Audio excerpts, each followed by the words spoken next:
Greetings. Welcome to Wake the Dead. Today we are furthering our deep dive discussion into the Epstein files. Today is part 8, and we are joined by co host Hans Utter of the Resonant State and our special guest William Ramsey of William Ramsey Investigates. Welcome, gentlemen. Hey, Glad to be here. Glad to be back. great to be here, Sean. Awesome. So today we are looking into the mind of the psychopathic Satanists that are revealed in the Epstein files. When we look at the art that they covet and that they choose to look at on the walls, then it reveals the mind of the person who covets that art.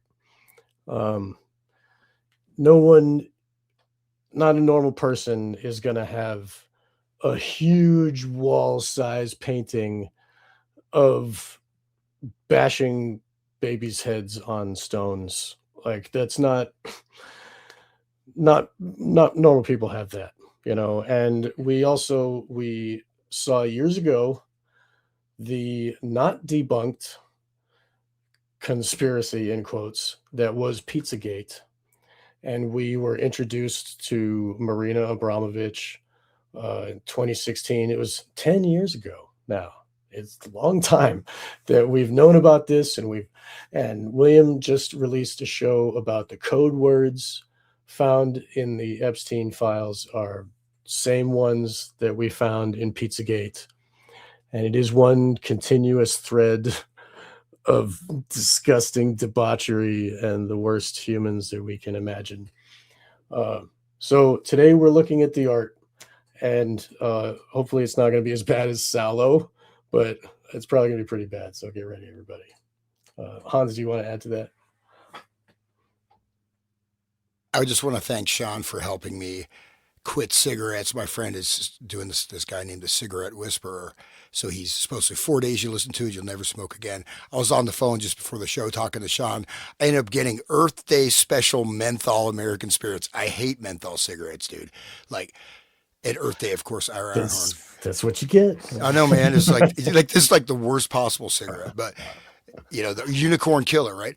But this is a very important topic because, we have art as, we have the whole question of what art means in society, art as an expression of, the social order, actually, right? Art is an expression.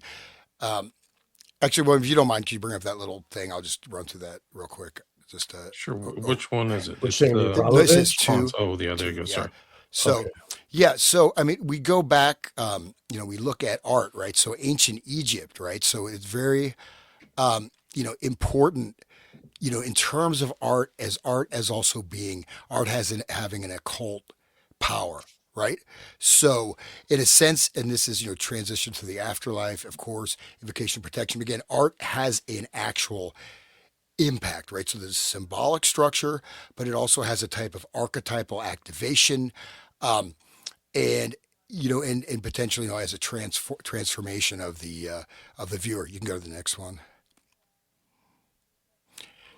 Okay, and so these are maps, right? So, for example, the Tibetan picture, from the Book of the Dead, this is also a memorized image. Like when you die, you go through it. This is a yantra, which is used as literally, it's used for meditation as a porthole to a different dimension, right? It creates a spiritual dimension, in fact, to visualize the entire world as a yantra around you, etc. So it is technically considered as a doorway, right? As a psychic or spiritual doorway. Go Is ahead, that bro. is that the same word as meaning as a mandala? Does that mean the same thing? Um, It's yeah. similar or different? Well, yeah, most yantras are mandalas, but mandala just means a circular type of painting, usually used for ritual purposes. So mandala is a type of a circle. Native Americans have mandalas, right? Various, mandala. So mandala is that circle, and we can see them all over the world too. You know what I mean? So mandala is a general term. Yantra is the Subset, like a yeah, subset yeah. specific. So It's it's a map of the universe. Is it like a? Is that what that? well, it's. see, this is not a map of the entire universe. This is a Okay. particular psycho spiritual energetic doorway through the visualization that Oh, takes you into, you could say, a particular, this is not, I mean, sort of you connect with the energy of the deity, right? So you'll be able to summon, you enter into the dimension, it's called, the yidam, you enter into the ritual space of the deity, then that energy becomes accessible to you also, right? oh, So the as you can mauve see, zone, right? The mauve zone of the typhoon order. Anyway, never mind. yeah, yeah. So it's actually, though, it is a technical device, right? It is used specific ways in meditation. It creates, and it's actually seen as it has to be activated, right? You have to activate it. You have to know how to do it, right? You don't just look at it and, well, you're in the new spiritual dimension, but it's very important, and these have extremely important functions, and in fact are also maps to these different, so you say, astral dimensions, right? You could say, or planes, or they would, someone could say spiritual, astral, whatever, or just modes of consciousness, right? Just different, and you can also get the energy. You extract the energy from the deity, from that what that deity is holding, so to speak. So we can go to the next one. Okay, so here's another example. We see a lot of very interesting artwork in alchemy, right? So alchemy is, and the artwork and the symbolic stuff is very important. You see a lot of really cool, if you look through some of these, well, maybe not cool, but the old books like on witchcraft, old alchemy, there's you see some of the most far out pictures in alchemy books, right? From like Middle Ages, like amazing stuff will just blow your mind, right? I mean, in all your different kinds of these, you have like the famous one, with this like the six-pointed star, and there's as above so below, these examples, right, of this. But so the alchemy, this was an important thing. You have, of course, all the astrological lunar, and so again, this is also functioning as a map. Also, it's encoded. It's a type of encoded knowledge, through what you call art, right? So it's a type way of encoding information or knowledge. Kind of like the sigils, the Goetia and the Solomon's Key of Solomon and that type of stuff too, right? That's meant to be stared at, and they do the same kind of meditation on those symbols, right? Well, absolutely. So, I mean, the image, so in a sense, you could look at the image as these are very condensed forms of information, right? And so these are experienced technically if you have the right development by both left and right hemispheres of the brain. Okay. And then they encode the information, but they also, it's also initiatory. It initiates you and it also gives you access to a secret language, right? A secret language, but then also it serves as go ahead, Sean. Yeah, Also, like the tracing boards of Freemasonry, absolutely. like each level of Freemasonry, they give you an image to study the symbols, and it's like the whole thing is gives you all the symbols you need basically for, like William and I talked about when we were doing Eyes Wide Shut, we were talking about the winding staircase, and that is on the tracing board, and that's something that they have to meditate on and stare at and think about. It's part of the initiation. And that's something also just to expand, a little bit, if for those who are very detail oriented, looking at some of just the way they live, right? There we saw spiral staircases, I think, in some of these buildings, and there's a lot of the stuff that's encoded and embedded with symbolic meaning. And also, I'll get to one of the more sort of important aspects of this, but yeah, absolutely, 100%, yeah. You can go to the next one if you want. Okay, so this is a Greek, Greek art, right? On a vase. So this is another example, and this ties in with the Elysian mystery rites also, right? So the Elysian mystery rites, and this is also, here's the thing, that it's sort of like when, counterculture music started hitting the top 40, most people didn't know what the counterculture was, right? If you're not initiated, you don't get the meaning of the artwork. If you're initiated, you get a lot more, meaning from that. And that also goes into, we could tie that into Plato, how art really shapes and creates the social environment. Art has a tremendous impact on the society, right? It influences. In fact, Jacques Attali, right? The French kind of globalist, really interesting globalist guy. He talks, and he's connected, same type of circles. Not as, I don't know about Epstein, but, planning this whole new future. He says, art, if you can control the symbolic layer of the culture, you control the culture. You steer the culture through these symbolisms, right? So that's also part of it. But it separates the initiates from the non-initiates, right? The initiate is going to get a lot of information through that. But the same thing, as I mentioned, late mid 60s, you have music that's obviously drug reference, but then, nobody, on the top 40 radio, nobody knows it's a drug reference, even though, like Lucy in the Sky with Diamonds. Yeah, come on, guys. That's not about LSD. He finally admitted it. Wow, big. But you know what I'm saying? So there's all kinds of code. Rock and roll, there's all kinds of code for sex, right? Sex, drug, everything is, cheese slang. pizza in the hot dogs with the map, right? Yeah. Right. Yeah. And the handkerchief. Don't forget and the handkerchief. That was from that sequence I showed for Enchanted, remember? They were literally folding handkerchiefs. Yeah. Remember? With the Bale pizza oven and the pizza. Okay. Right. Yeah, so we can go on here. I'll just finish up my little intro thing. So this is another example of a particular type of yantra. So this is also a yantra, right? So it's not, technically it's not a mandala, right? But it's a yantra. This is used to invoke the energy of the deity. Okay, this is used to bring either the archetypal energy or even to summon, right? To summon, to communicate, technically you're using this to invoke something, to bring something into being from the non-physical to the physical world, whether it's an archetype, whether it's an entity, depends on what you believe. But so these are used, and they're used with, of course, in conjunction with rituals. But this serves as sort of the portal through which the deity or the energy or the archetype will flow out, right? So they're, in a sense, they're used for summoning. So that's also another important function of art, at least art in the context of occult and ritual things. And that I think there's a case to be made that this art can be at least grouped within that, among other categories. And then we do the last one is just these are all the different alchemical symbols, right? So look at how many places we see these everywhere. And I didn't, I've got other, oh man, I didn't send it to you. I could do it later in the show. So I have a whole bunch of images using the stuff we just covered in modern advertising. So how these things are fed into the culture, right?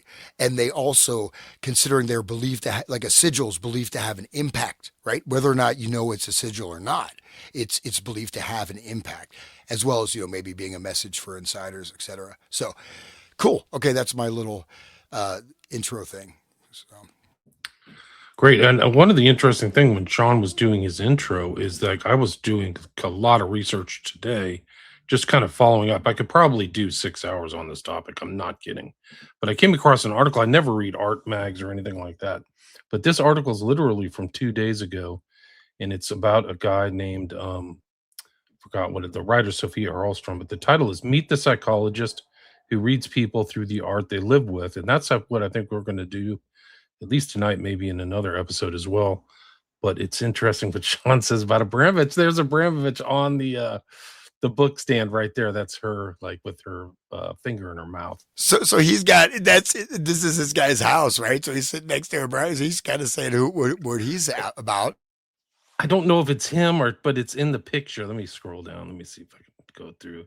This person's name is Sevrikos, and he's from Greece. But it is interesting that he has this picture, and there it is. There she is. That's her in this kind of black and white picture. Wow.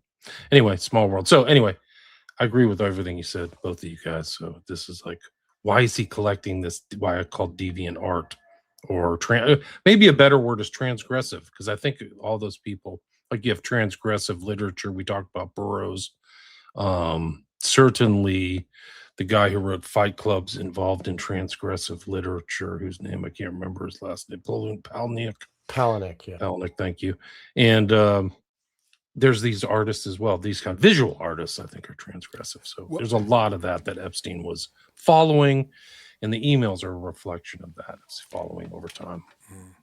Well, that's, I mean, and actually, if you don't mind, I would like to be interested in what he says about the, just his kind of his takeaway from that guy, because it might be useful to see that. But Genesis P. right? He said music was only one part of his expression, which in its entirety, right, was a transgressive reworking of society, right? And so it's all part of it. His lifestyle, everything was part of that expression. And so he ended up becoming his wife, right? They both had plastic surgery, gender surgery, and they looked exactly like each other.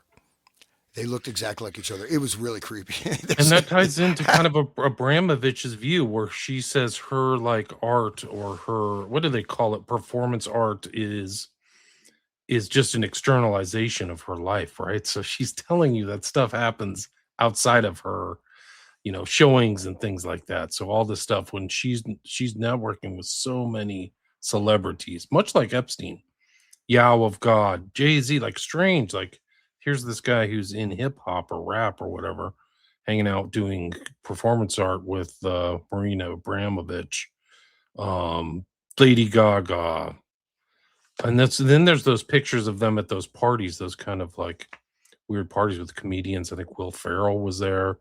I thought I saw the girl from Baywatch was in one of them, and they're eating, dead bodies. And it ties into this thing I did code words about jerky, and it sure seems pretty weird. So, Well, they weren't really dead, but there was like people like laying in some kind of bloody soup, right? And they were like eating it off spoons. Like Lady Gaga was doing that.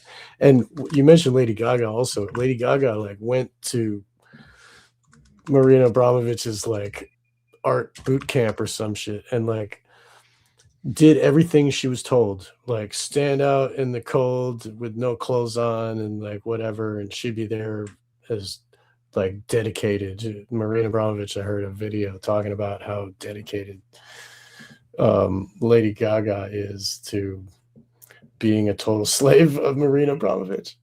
So right. And if you remember when Spirit Cooking came out, there was all these kind of like things on the wall: cut your finger, eat the pain, right? yes. So it's like it's so-called art, but it's more than art. It was kind of like some kind of transgressive wisdom teaching. And then you see Podesta's hands, and they're all messed up, and it looks like he might have been cutting his fingers. And then he had that weird, eating human being picture on his wall, like, and then it ties into Epstein. Like, it's all very strange. And I think like the Epstein files, and the Pizzagate came out of the Podesta files. People don't remember.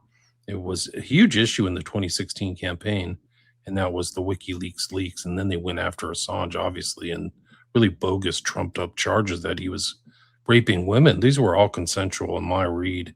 He was kind of a minor celebrity, and part of that trappings of him traveling around the world was women liked him, like they wanted to, do what adults do. So like, and then it was turned into, he didn't use a condom, therefore it's rape. Like, that's what the public was told. It's just these are people that eat babies. Yeah, I mean, what the hell? Well, yeah. Oh my god. So I mean, and that like even showing the video right of that Spirit Cooking as an artwork, and then of course the cannibalist feast. So that is a work of art. That is a work of art as spectacle. Allen Ginsberg talked about that. He invented the term flower power. He wrote an essay in like 1964 about using flowers as an act, as a spectacular act, meaning that you're interjecting real life with art, right? But you're using it as a transformative methodology, right? You're changing almost the flow of society or consciousness through art. William S. Burroughs, same thing he did, right? And also Guy Debord, of course, that was his Society of the Spectacle, the Situationist. They talked about using this as a technique, right? That was a May 1968 revolution, right? But all these things, I mean, but here's the thing. I think William, you maybe have touched on that, is that some of these are actual rituals. These are not works of art. These are occult rituals, and you're calling it art. How about performance art, where people like mutilate themselves? I mean, all kinds of stuff people do in performance art, right? How is that even art? This is spectacular. What I mean, spectacular means something that's can be framed as art, is actually used as a tool. as a transgressive tool for the social order to embed ideas, to change the quote unquote Overton window. And what else, you know? Yeah, that is not paint. It's blood, breast milk, feces. Um, I think not sure if that's it, all of it, but it's like human excrement and blood. That's what she used to write that. They And told the that public it was pig's blood, but you know, yeah, you I don't can't know. trust No, these I mean I people. don't know if it's human. Right. Yeah, you're right. You might be right. It's excrement and blood, right? Yeah. That's an actual satanic ritual. It's not, you know, I mean, Right. Crowley was it's doing written in that. blood, and this is spirit cooking. And these texts are, you know, I'm just going back to, I showed like the alchemical things, right? So they're words, but these have these kind of symbolic meanings, especially for initiates, right? But also impacting the viewer. It's not, I mean, whether you call it art or not, it is a ritual. It is a ritual with blood, and it's obviously a ritual. I mean, I mean, that's what it is. A lot of these videos are scrubbed from the internet, but when you saw, I saw the original videos. She takes like at least like a bucket or something and pours it over this little totem or child or whatever there. If you're looking at this, and on both things, she's pouring it over, and that looks like a goblet or a cauldron or something there that's like halfway up the wall. So there's very vivid stuff, but it's all been like scrubbed. You can't find it on Google. A lot of those parties where they're eating the cakes that look like human beings, they're gone, man. Crazy. Yeah, I want to give a heads up too. Like a lot, I was trying to find some stuff on YouTube. You know, I'm just doing a concert, not there, just gone. Just a lot of stuff is being memory hold. A lot of stuff is just disappearing. PDFs like archive.org. They're not only they altered what. Yeah, I got a 500-page book. I'm going to read it in an hour. Check out a PDF. You know, you're smoking too much weed in Jerry's van, bro. I'm gonna hack it. No, I still got the. It's just irritating, right? Of course, they're Yeah. tracing and tracking you, and they're limiting access to knowledge. But lots of stuff is disappearing. Everyone thinks, oh, the internet's great. We have everything. No, and I think you can see the clamp down, the narrowing of the information windows. Like Google is just terrible now. Terrible. You can't find it on Google. So those Sean and I are talking in the pre-show about getting stuff out to external hard drives, at least keeping it. Like I'll take a break maybe and find my old Abramovich files and bring them up tonight if we have time. But you can't find a lot of that stuff. Like you have to really download it and put it on your external hard drive, guys. Right. But Save everything. Yeah. You got all these AI generated videos. I mean, and even they have real people. Like I think like he's a great guy, Douglas McGregor, but and even Scott Ritter. These guys have I swear to God, they're AI generated videos, 100%. Of course, it saves time or whatever, and nothing against those guys. But so much of the content is now being generated by AI, right? I mean, you have all these videos, documentaries, always has that tone. Remember a time when springtime was for lovers. This changed. The blood-soaked event will change your life. What I mean, whatever. Just, but it all has the same certain diction style. But again, this is, you know, when this starts creating content, you lose your own ability to create content.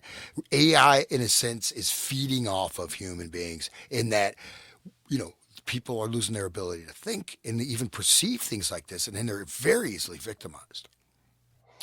Well, speaking of that, would you like to bring up the clip of Marina in the Absolutely. taxi cab? Because that makes perfect sense with what Hans just said about how. Because she believed, not her, but the entire population of this Nordic magician, that he is the magician of the highest order, that he is there in his irrational mind to create confusion in order that the human being can find new order. New It's order. not so stupid. She's thinking talking about this Trump. in that way. It's completely turning things upside down. Because since Trump is around, things are changing. Right. He's the magician of the highest order to turn everything around.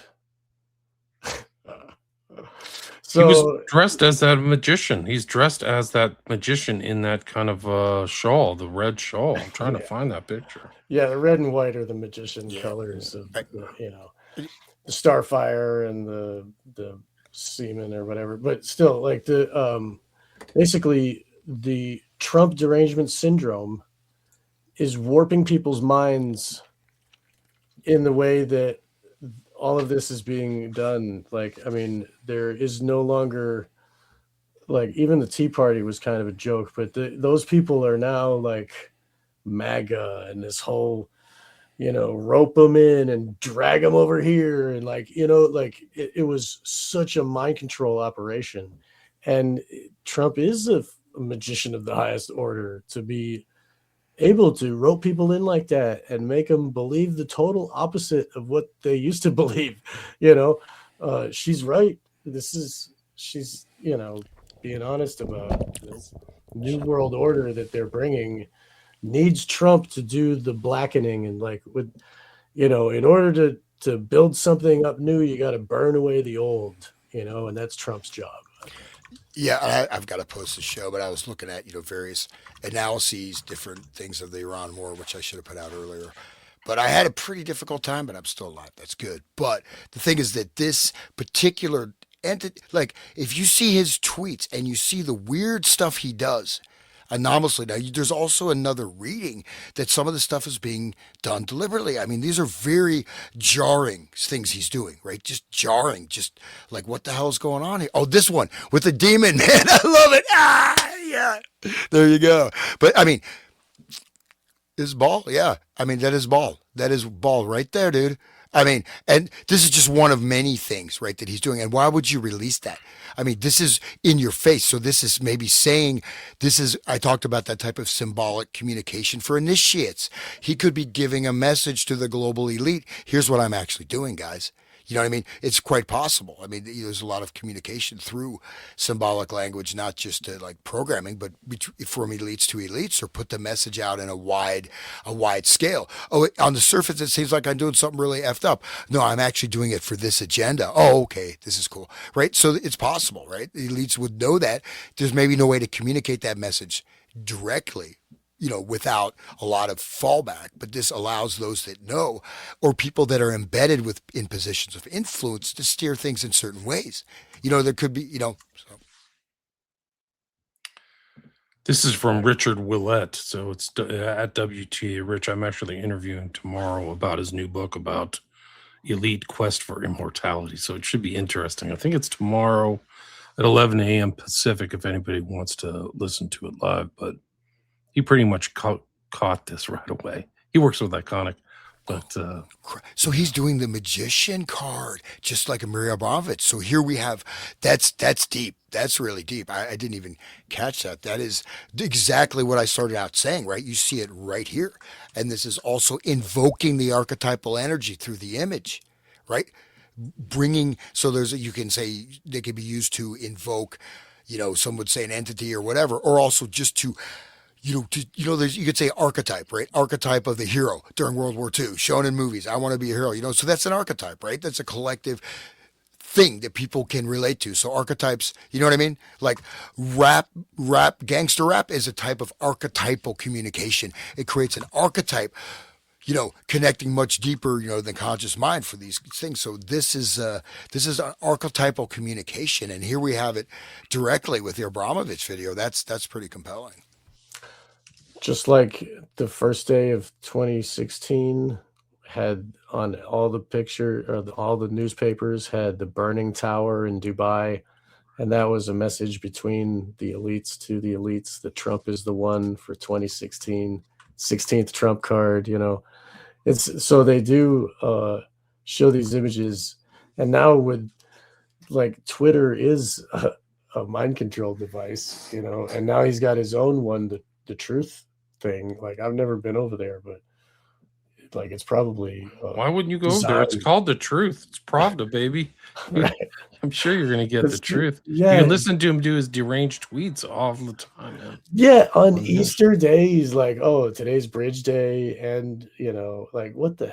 And he's saying like, "Open the straits, you bastards!" Like, what the fuck? You're just screaming into the text. Praise be to Allah. Yeah, and that stuff. About? Dude, that's insane, dude. I mean, no, that probably saying that for the people that are in the United Arab Emirates that think he's been abandoning them and all that shit. I don't know. Never mind. Go ahead. Yeah, I'm sorry. I hope it doesn't, hit. I'm sure it will at some point, but I mean, there already is, right? I mean, mass starvation, global food shortages, electronic. There's some of it's going to take, some time to trickle through the supply chain, but electronics manufacturing, like all kinds of different things are affected by this. I mean, the entire global economy is affected. I mean, massively, and just to keep prolonging it when, as I said, we did it. It was the second day of the war. I said U.S. lost already, and I was 100% right.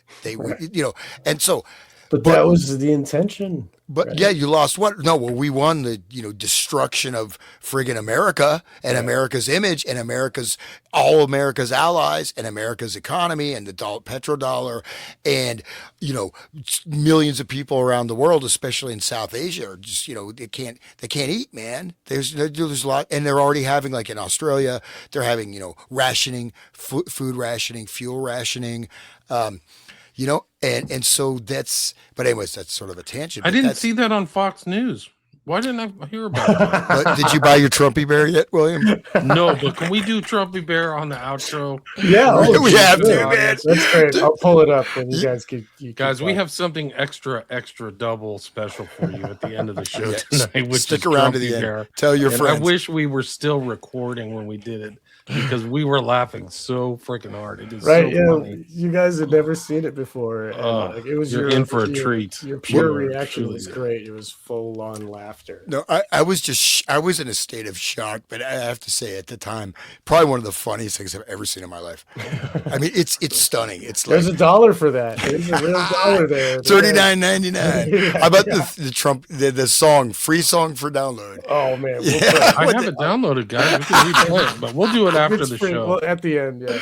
Well, the song is good, and the video is good. But yeah, the video is good. But anyways, so in a certain, and I don't, you sound like a pannikin. Get on the Trump train. Come on, MAGA. He's making the sign of silence right here. Yeah, he's literally doing it. Trust the plan. Oh, murder! Yeah, he's there in front of his red coat buddies. Yeah, the red coats are coming.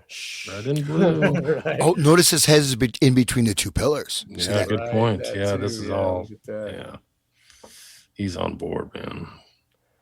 Goddamn red coats are coming. Unbelievable stuff. Like this is really unbelievable stuff. Like the consequences are already filtering through the American system with food prices. So people are in deep trouble. They don't know it yet.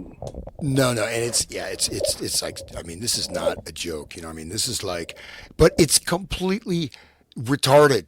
And these guys, like, I mean, it's like some drunk, third-rate hack writers. Let's write a script. I kicked him out. I accidentally kicked him out. I'm trying to take something out. I'm trying to take his things that are up on the thing out. So right, that happened to me before. Because if you don't, it fills up the studio. Yeah, right. so. But it sucks. That was just his presentation. It wasn't him. They should have it separated. Right. Good point. Because I was trying to just get rid of his presentation. So that is the host error there. Sorry, guys. I'll jump back. Yeah. But still, like where were we before that happened? He was on a good rant. Sorry, Hans. That was my fault. I apologize. Oh, I thought I was being censored. I was trying to get that. I was getting paranoid. They're after me. You added on there off of this. I was trying to just get your thing off to clean it up. Because if you don't clean it up, I have like 10 open windows at the bottom. Okay, I thought like the Panopticon has finally got me. They got me.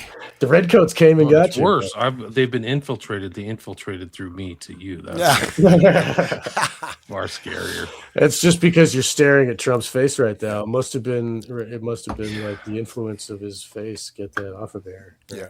But the thing is though too, I just want to caution people that there are, like in the shows we did, Sean. There's that kilowatt stuff. Like there's multiple levels of things that are transpiring, right? There's different types of outcomes, and there's not necessarily that's the case. It could be. There could be one level it's a case.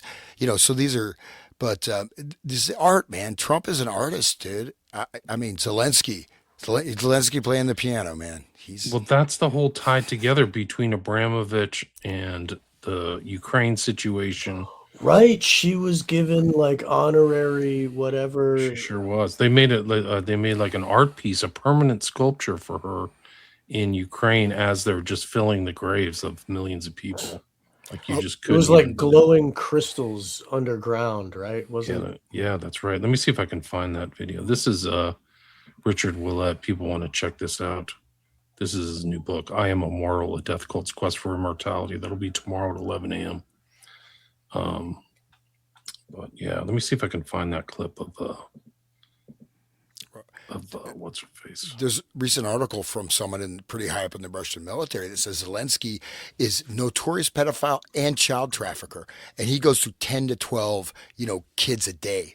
And he says, we've tried to kill him. We killed like 6 body doubles. And then they say his wife is also part of the child trafficking rings. So they're major, major exporters of children as well as consumers of children, at least according to this Russian military guy. I don't know. It makes perfect sense because there is a story of the girl that was supposedly the young teen or shrimp or whatever, the 12-year-old girl that was with Prince Andrew was from Ukraine supposedly, and then she disappeared and died. Like she was literally snatched off the street, is my understanding.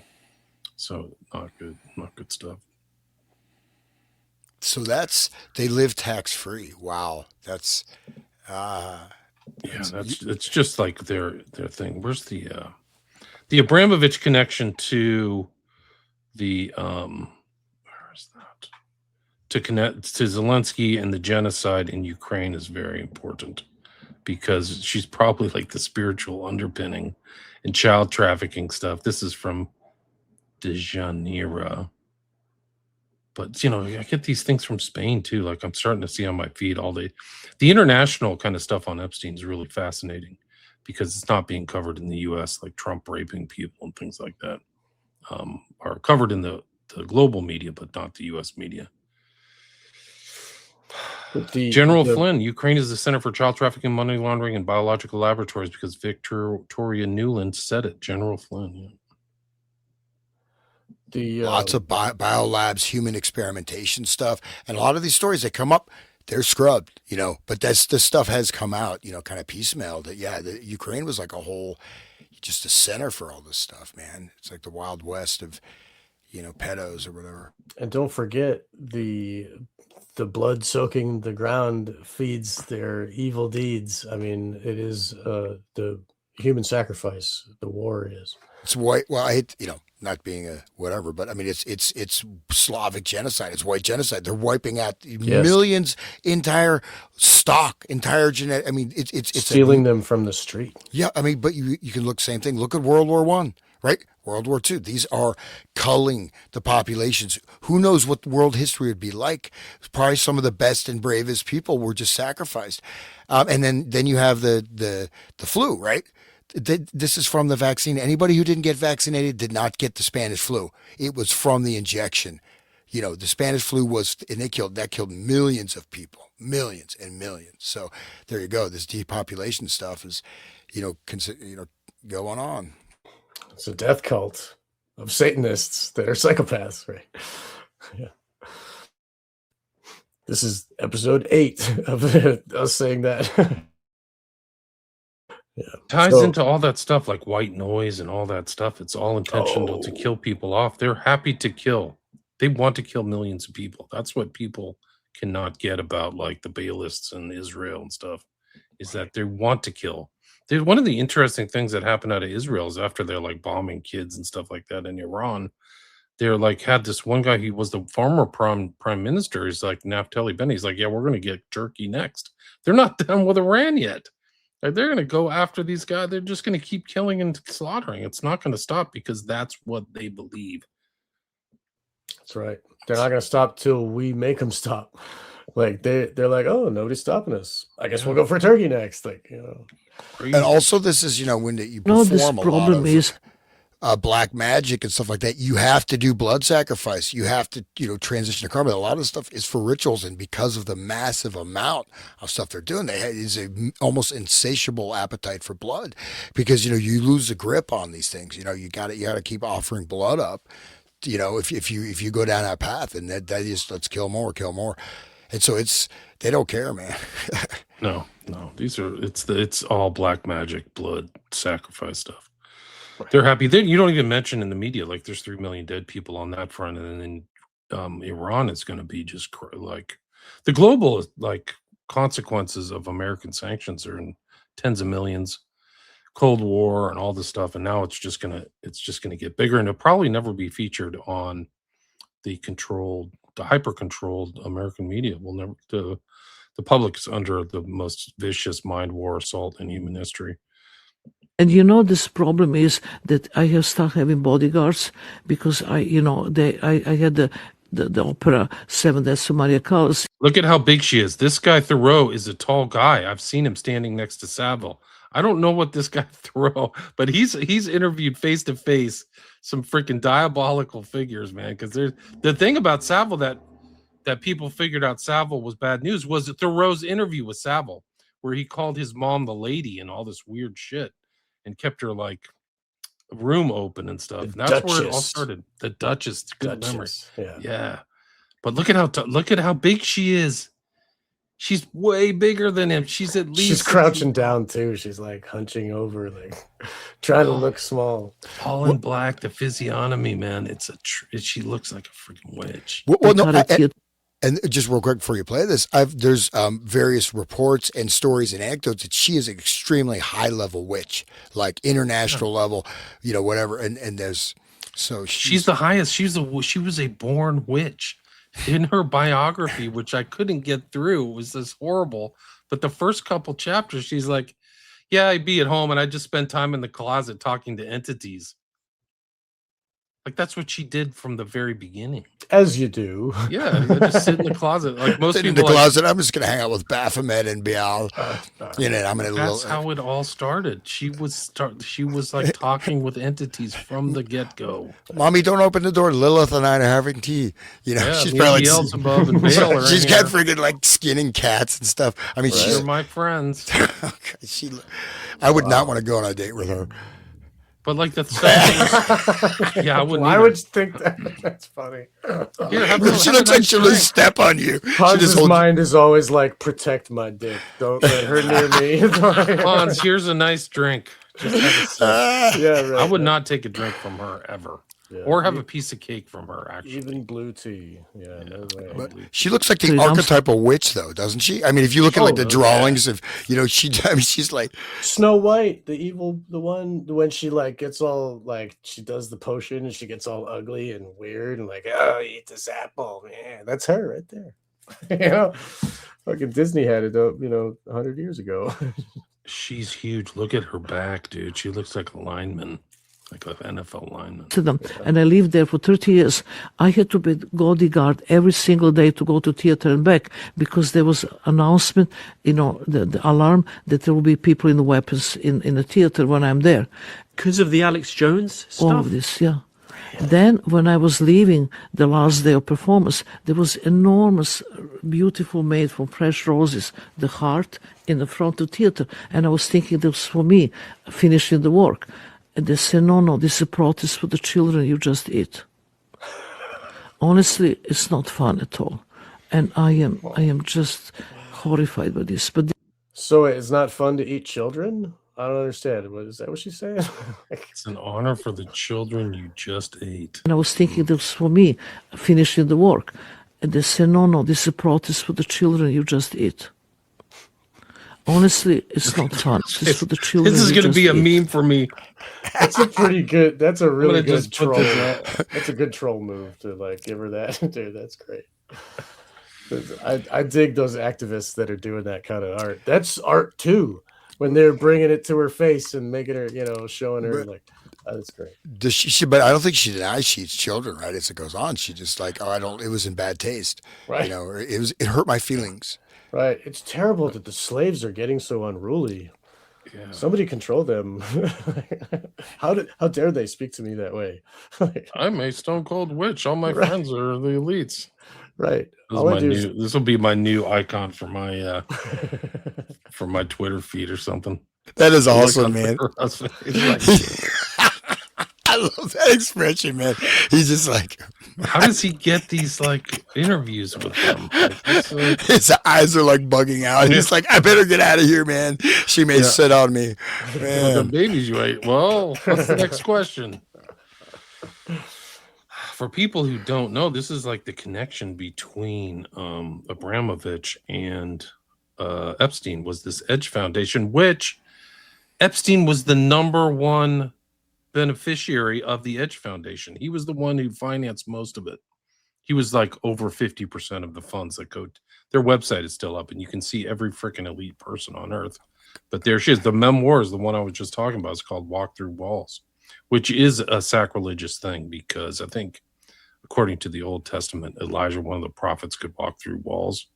And so she's kind of emulating, I think, that. Maybe knowingly or unknowingly, I'm not sure. But I like this, that little tagline for the journal or whatever. To arrive at the edge of the world's knowledge, seek out the most complex and sophisticated minds, put them in a room together, and have them ask each other the questions that they are asking themselves. Okay, so that's, like kind of a mastermind thing. But, this is like, like talking about her, exploring the physical and mental limits of her being.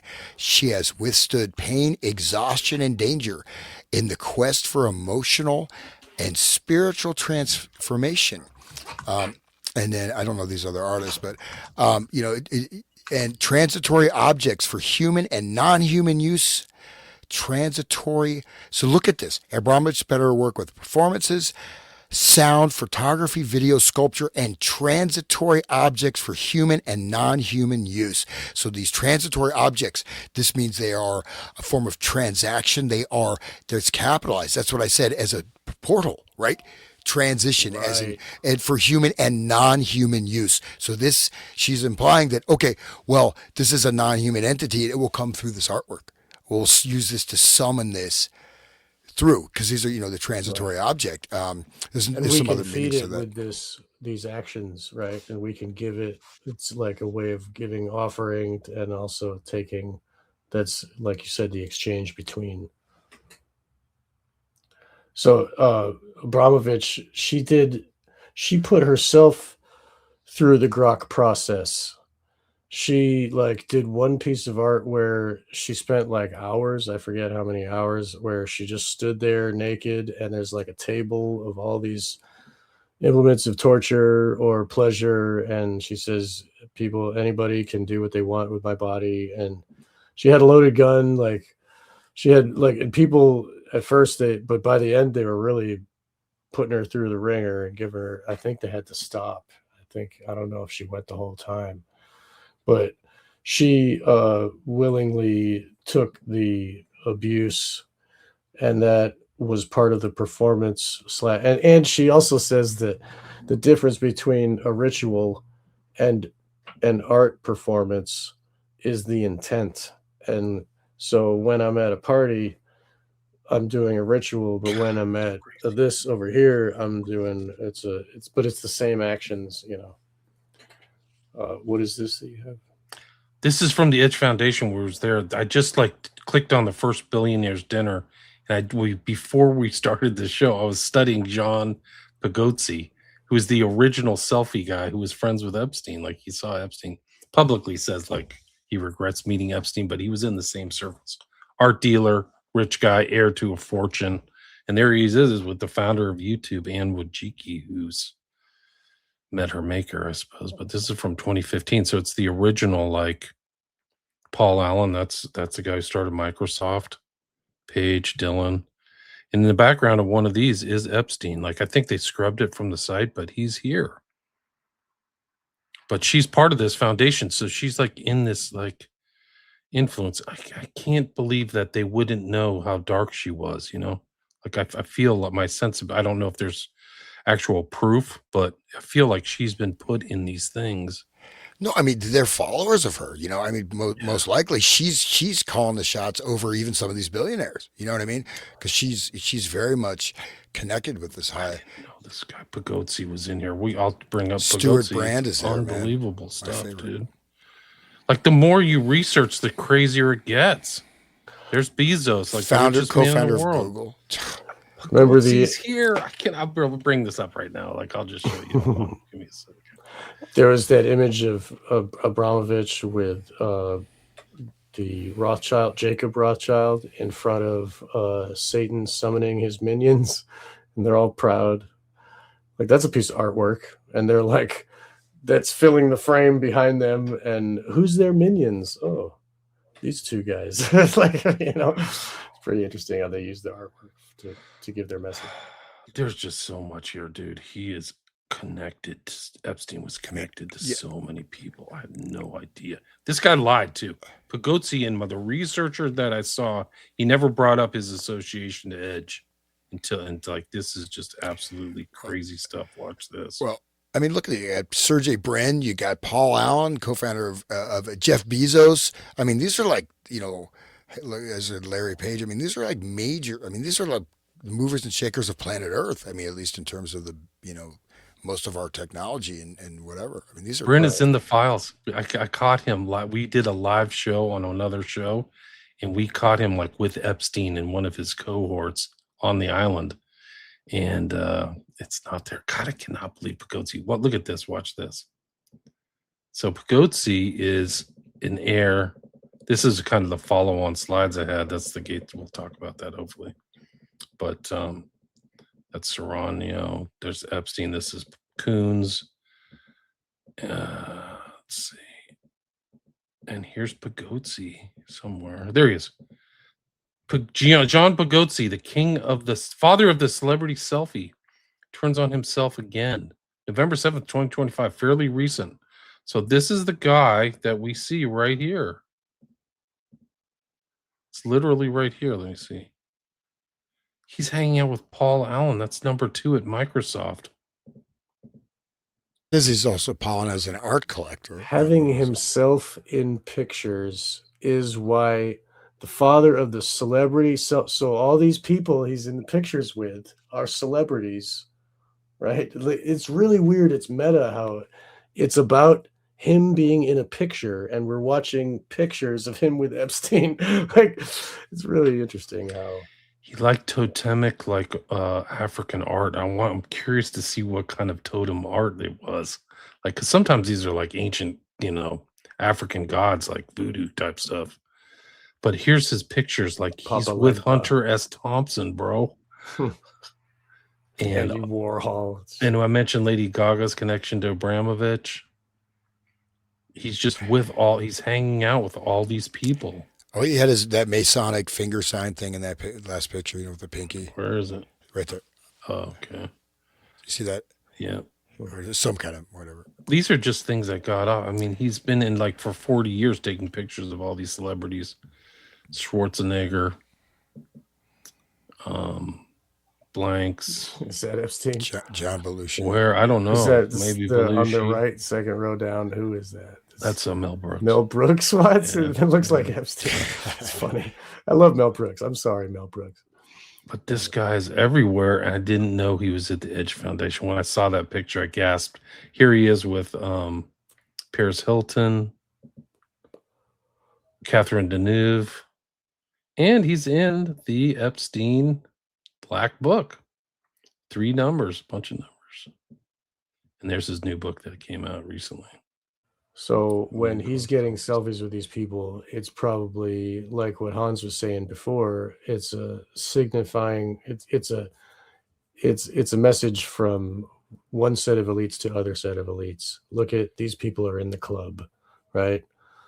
Like, I think so. Not Mel Brooks. I see the comment. No, not Mel Brooks. Yeah. I'm not. I just like Mel Brooks now. I hate him. Oh, don't tell us why. I won't tell you why. Okay, good. Thank you. Anyway, so yeah, so you're going through a series of images, William. Do you want to get into that? Yeah, I do. I just want to see if I can find the picture. Epstein's at one of these. This guy's Brockman. Is the intermediary between Epstein and Abramovich and all these people. And he was in Pizzagate too, right? I don't know. No, that was Brock. There's Pagotzi again. He's there every freaking time. There's Bryn in the background. God, he just lied. And Wojcicki, she's like YouTube founder, man. Yes. It's one of these billionaires' dinners where he is. There's Omidyar, that's eBay, Groening. He's supposed Virginia Giuffre said that she gave him a foot massage. So this whole foot massage power thing that happened, what was the thing? Bezos before the roids. Max Brockman's son. Pritzker in the files. And the Pritzker over the family, top. the transgender stuff, I mean, they spearheaded that. They funded that top to bottom, man. They funded it, promoted it. Without the Pritzkers, it would not have happened. No way. They're the money behind it. Yeah. I think this Nathan Wolf is Metabiota. He's involved in COVID. I think that he's one of the hidden players. There's Gates, right? Totally busted by thing. There's Brockman. Not Bill Gates. He's my hero. he's a renegade upstart tech genius that defined the 20th century. No. He Joey cares about Ito, totally involved with Epstein. Peter Gabriel, dude. Oh no, Peter Gabriel. Buddies with Peter Christopherson. These guys are closer than you would think. I don't know which dinner it was. I'd have to look it up online anyway. Well, if you don't mind, I just have one other quick little. I left some images out. We'll just look at just real quick some corporate logos to show how this stuff trickles down into, mass. Do you want to bring it up? It's on your. I sent it up to you. It's just see it there. I don't see it. It says, "I'll present." Okay, I loaded. Oh no, because someone kicked me out of the show. I did. I was trying to get rid of your. That's why, man. Oh, we want to go back. There it is. All right, yeah. So just to show like some of these images, right? I don't want to say anything about that. So this is like Clockwork Orange, right? So here we have lots of symbolism, as above, so below. All the eyeballs. I don't know if someone wants to count them. I'm feeling, it's not a test. I'm just feeling lazy. 15. Okay. But yeah. Like bowling pins. Those are, yeah, but those, Same so, setup. but these are where these types of imagery and stuff gets into the mass mind, right? Communicating and also using archetypal, influencing, right? Influencing people's, programming subconscious imagery, right? You're putting in subconscious cues. Certain images, they were seen as having certain power. They would not be released from the initiates. And now, of course, revelation of the method, right? Here we are. But not only that, initiation of the population as well. So you can go to the next one, I guess. That's right. Bill Gates had Abramovich on for a ad or something like that for Microsoft. Google Glass. Google Glass, and then people got no, it was pissed. Microsoft glasses. Yeah, right. They got really angry and took it off. So like he's connected to her as well. So let's see if I can find that. So logos, branding, algorithmic manipulation of people, configuration of people, nudging, right? So this brand archetypes. I mean, so these use archetypal energies, right? So the brands themselves are invoking things that were done, previously through ritual art. So this is an example of the brand archetype personalities who we can see. What kind of brand are you, William? Caregiver, everyman, belonging, jester, lover, hero, magician, outlaw, sage. And so you can see provide structure, explore spirituality, leave legacies. These are the circle. It's also a mandala, right? So this is from corporate advertising. And then we have Cher there, with the Egyptian Eye of Horus, and right there, Katy she's. Perry. Oh, sorry. It's all right. Same thing. She looks like Cher. I just saw the Eye of Horus. I guess I didn't look that close when I downloaded it, but still, Katy Perry. Cher also has similar stuff for the Egyptian stuff. Katy Perry had the eye blink problem after she got the jab too, right? Isn't that ironic that she's doing the eye thing with the? Yeah. So she's got the one eye thing. You can even see, and even colors. These are very, very specific colors. These are not normal. Don't look at it closely. Oh, that's yellow. That's orange. These are specific shades of color with specific meanings, like the blue, like the colors in Katy Perry, formerly known as Cher. No, I was kidding. But there was a lot of this Egyptian stuff like in the 70s, right? So there's some stuff, and of course, like it was King Tut. Remember that? So that's another way that novelty song by Steve Martin. William, you remember that? King Tut? Yes. Born in Bad. Okay, I'm not going to sing it. I won't.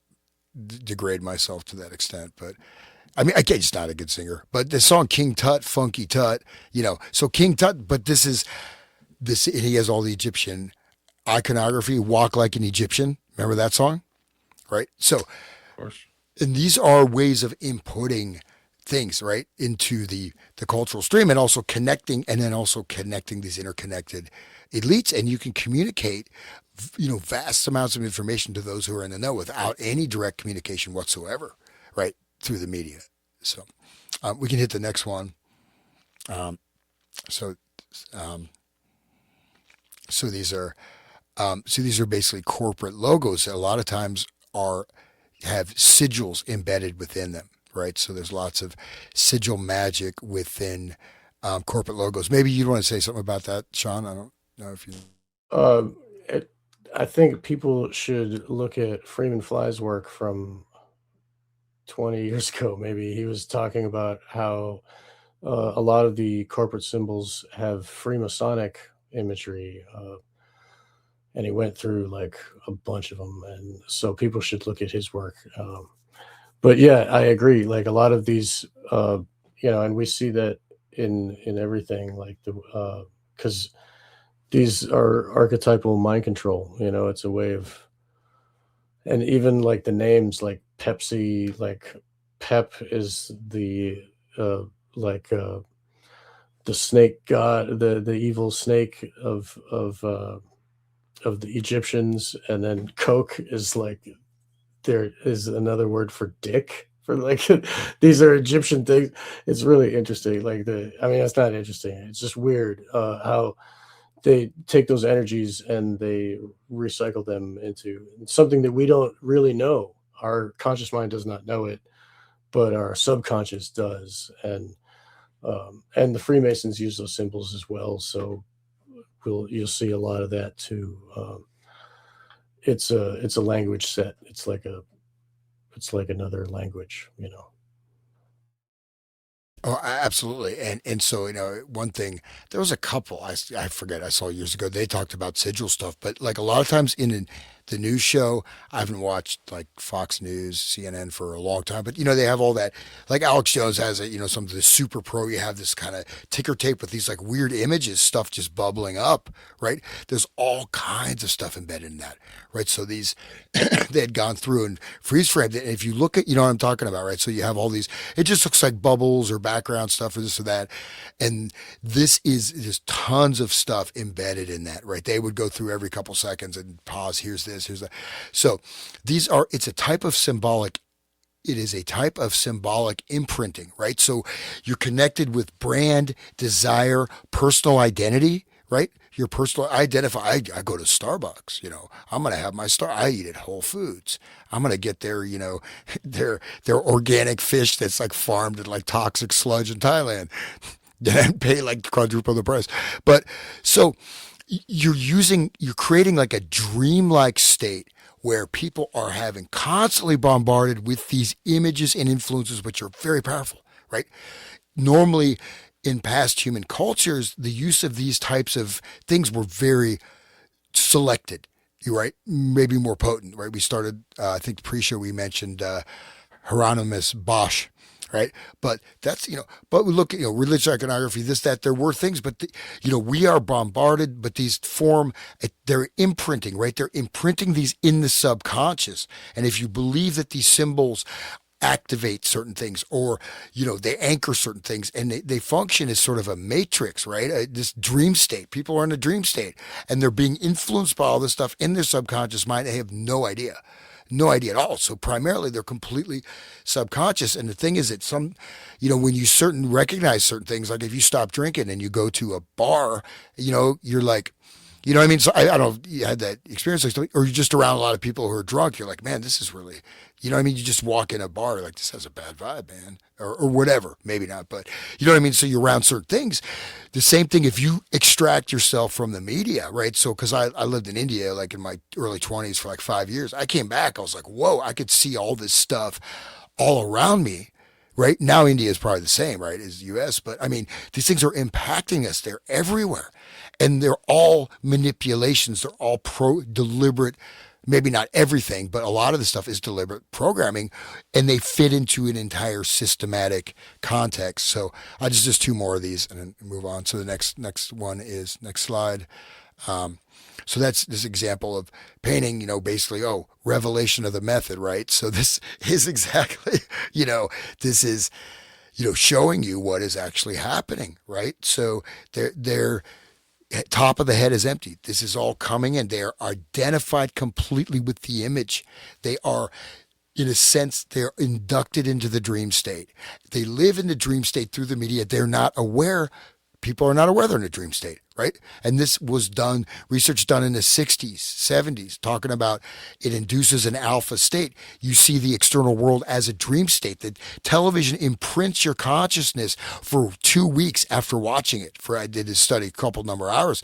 It affects the brainwaves. I mean, you're literally in a trance-induced state it's happening, not just, unless you're really conscious of it, it's biological, it's neurobiological, right? And that's one of the ways television was designed, right? So, and just one more. So we see this all over the place, right? You see this all over the place. This third eye, right? This is an example.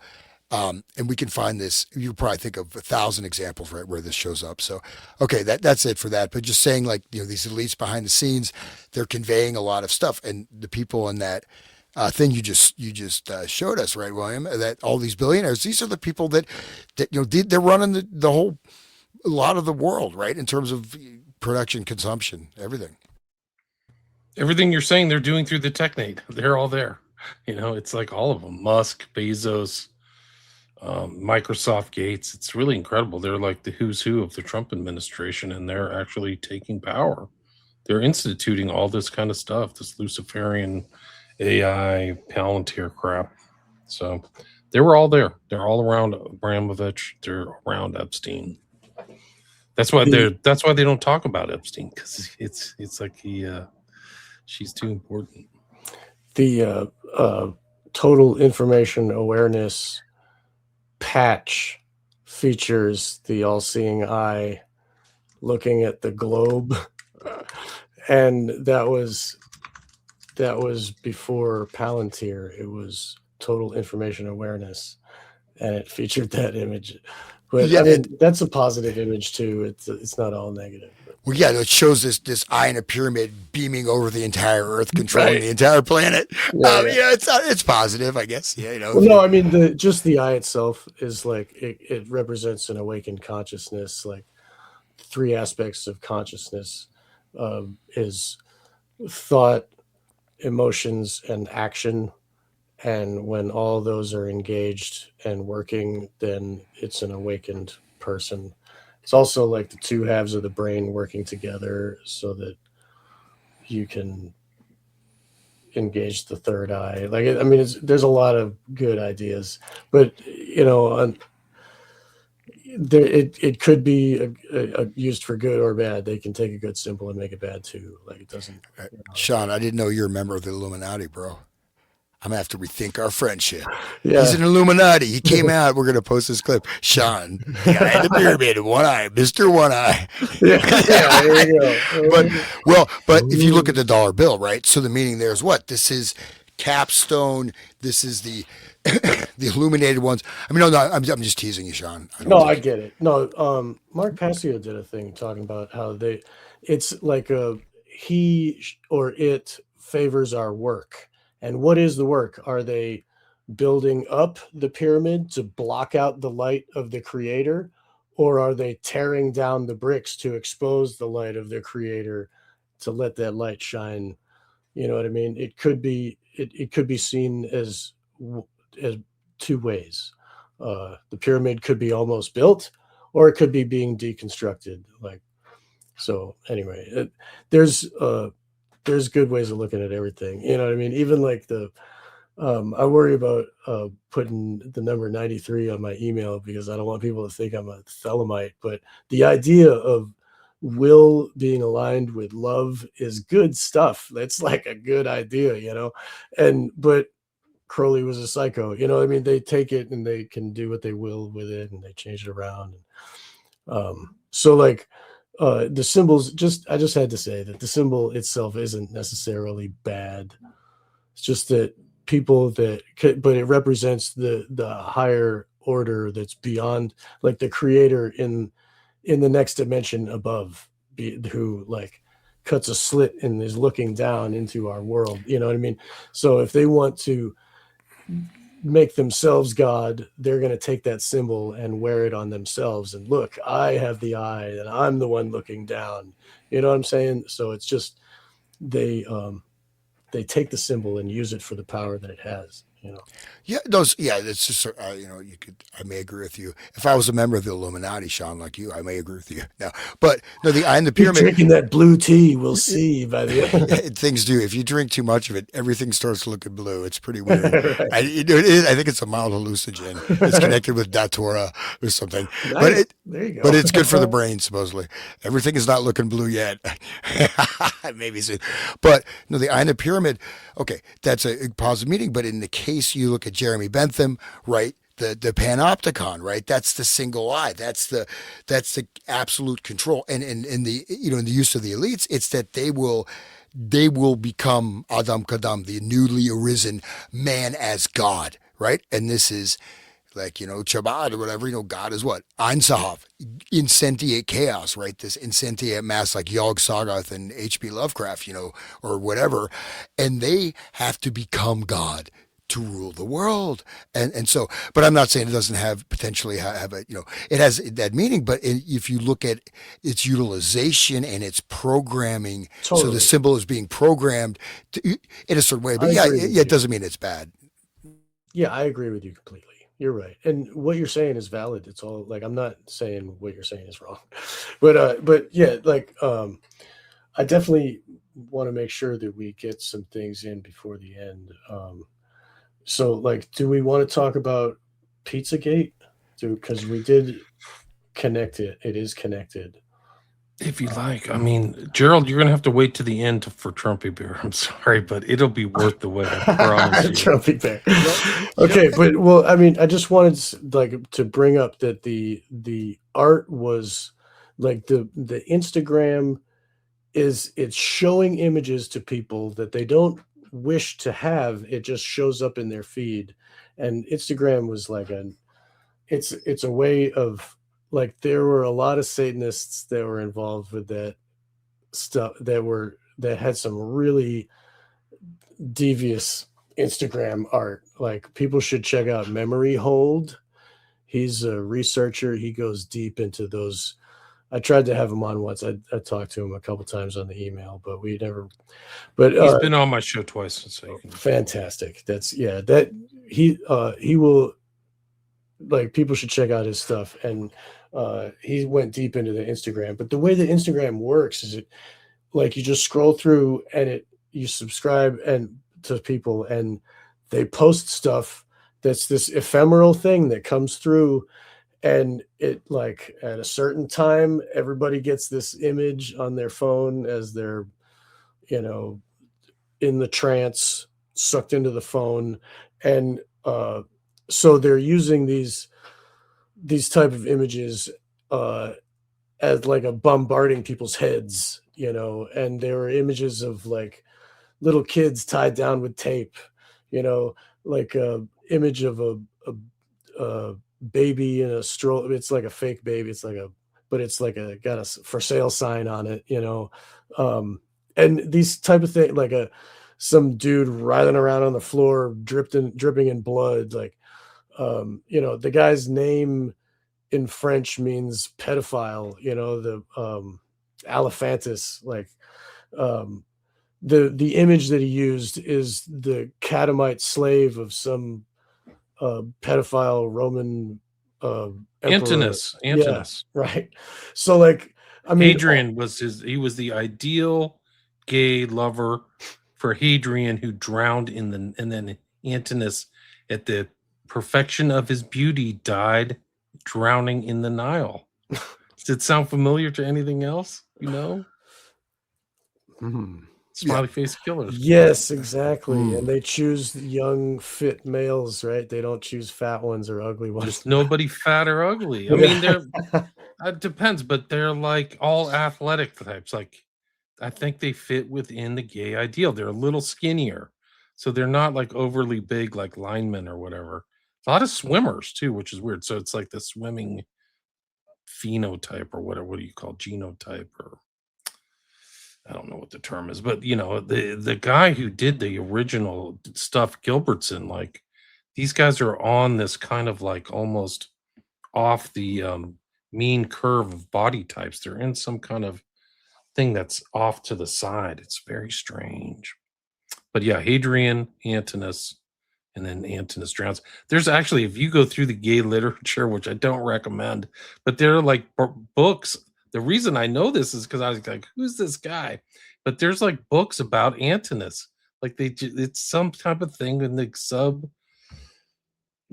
transgressive gay subtext of them. And they're like, this is what they like. I don't know what, like a man would be Marilyn Monroe, or I don't know, like some kind of ideal woman for a man. Like Antinous is for gay dudes. I had to get therapy when I found out the Village People were gay. Why? Macho man. Yeah. He's a macho man. Actually, that song has awesome lyrics. But I mean, it's weird when Trump is on there. Did you hear Trump talking to that MMA guy last weekend? No. Oh, dude, it made me think that he may have sucked Bill Clinton's Johnson, dude. Of course he did. Yeah. I was like, whoa, bro, you sound like this is. But anyway, this is not a straight person. Let me see if I can find. So like the Instagram, all of those ideas are getting shoved into the heads of these people. They don't know what Antinous is. They look at the image every time, every time a post happens, and they see the word Alephantis, and then they see the thing, and so it is like, it's a mild, like, also they love to flaunt how, like, look what I can do, and look, I can put it in public and nobody does nothing. Like, a friend of mine used to call it dark shine, where they like, they put it in your face, because it's like, it feeds their ego and their narcissism, and like remember the Olympic ceremony where they had like the big fat blue guy on the plate, and they had the fat female, the being Jesus and stuff, like, they're just shoving the Satanism at us, and like, haha, what are you going to do about it?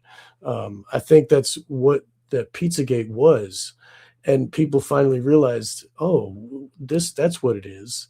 And then it all exposed right before the Trump election, and Hillary Clinton's connected to this, and Alex Jones was going hard with the spirit cooking, and I think it tipped the scales into the Trump camp, for the first time, because people couldn't imagine that Trump would be part of that. Like Hillary Clinton, of course, she's evil, but and now we see, like, even if he's not part of it, he's still covering up for him and keeping them all safe. And like, that's why he's the president, so that they could release these things, and they couldn't keep a cover on it anymore. You know what I mean? That's why I think Trevor Moore, there's a clip of Trevor Moore from Whitest Kids rest in peace. And he said that he heard a rumor that that Epstein had a dead man switch, and turns out it was the COVID got released once Epstein was murdered. And so, like, I mean, it's pretty silly, but really, like, when the Epstein thing happened, all of a sudden it was a big distraction and nobody's talking about Epstein anymore. My friend Freeman said that, like, he would say that to people at the grocery store. They'd be like talking about COVID, and he would bring up like, oh, at least nobody's talking about Epstein, and everybody like looks at him all silent, but really it's like manipulation. And now we got more Epstein, and okay, World War III, right? All right, here we go. Like, so I think really, there's a lot to this. I think that exposing all of this artwork and their minds, and really dissecting it, what it is, gives us the upper hand advantage, because now we understand the symbols too, and they can't use it the way they used to against us, Absolutely, Sean. I just wanted to give an anecdote. So I did the one eye symbol just in case people say we're Illuminati. So you're Illuminati too. I'm going down with you, man. I'm Grandmaster. You're my Sub Rosa brother. No, but I just gave an example of power of symbols. To me, it's semi funny story, not that funny, but so we got a new car finally after getting multiple car wrecks. People kept running into me. I don't know why, but nice car. It was a Lexus. We go to the temple to have the car blessed. See, I do ritual, get the car blessed. It's a new car. It protects it. So we're driving down and if you know Columbus, Ohio, a place called Bexley, right? Large Jewish population. People are start honking at us. They're like, fuck you. And I'm like, what's going on? I get home, they covered the car in swastikas because it's an Indian auspicious symbol. There's a huge swastika on the hood of the car. Of course, it's an ancient symbol, but that's an example again. So the symbolic energy or whatever, so in a certain sense, totally. it's a power and it's contextual. So I'm not saying the eye in the pyramid is bad per se, but then they're also in the case of, they're saying we control you. You don't even know what this is, right? So Walter Benjamin, he talked about how modern media was designed to shock and rewire the viewer. It's shocking the perception and said that basically the rapid visual sequences restructure sensory perception, processing, and attention. These are basic facets, right? Sensory processing and attention. We don't think about that, but you're really starting to work on the hardware almost of the human being through this stuff. 8-frame cuts. As Kubrick talked about it, and he's talking about commercials and stuff. They use 8-frame cuts that are very quick, and it works on your subconscious like a dream. It's not like a real. They're not stating facts and teaching you about the product. You know what I mean? It's working on your emotion. He spoke about that 8-frame cuts. Anyway, yeah, but that it's very interesting. I think that we don't need to bring up stuff, but I guess I do kind of want to bring up Kim Noble was one of the artists who was featured that was here. I'll share here 1 second. Hans, can you take your PDF? Sorry, yeah, I didn't want to keep looking at that eye. I was getting sick of it. I was waiting for you to take it down. Sorry. I can kick you out again. Here we go. No, don't do it. Don't do it. No. I'll have a. Let's see. Oh, there he goes. Oh, I got it. Okay. That's what you want to watch that Trump video that I don't know. Tell me what you think about this. Here. You did kick me out, William. I was about to delete it. That was mean. No, that's okay. I'm sorry. That's the last time. I'm not buying you a Trumpy bear. Oh, damn it. All I really want to do is listen to the song. Here we go. Listen to Trump. Just watch this. Tell me what you think. If people don't know the Epstein files, they said that Trump performed fellatio on Bill Clinton, but this kind of makes me think. It's crazy. But look, thank you for doing what you're doing. Not only what I want for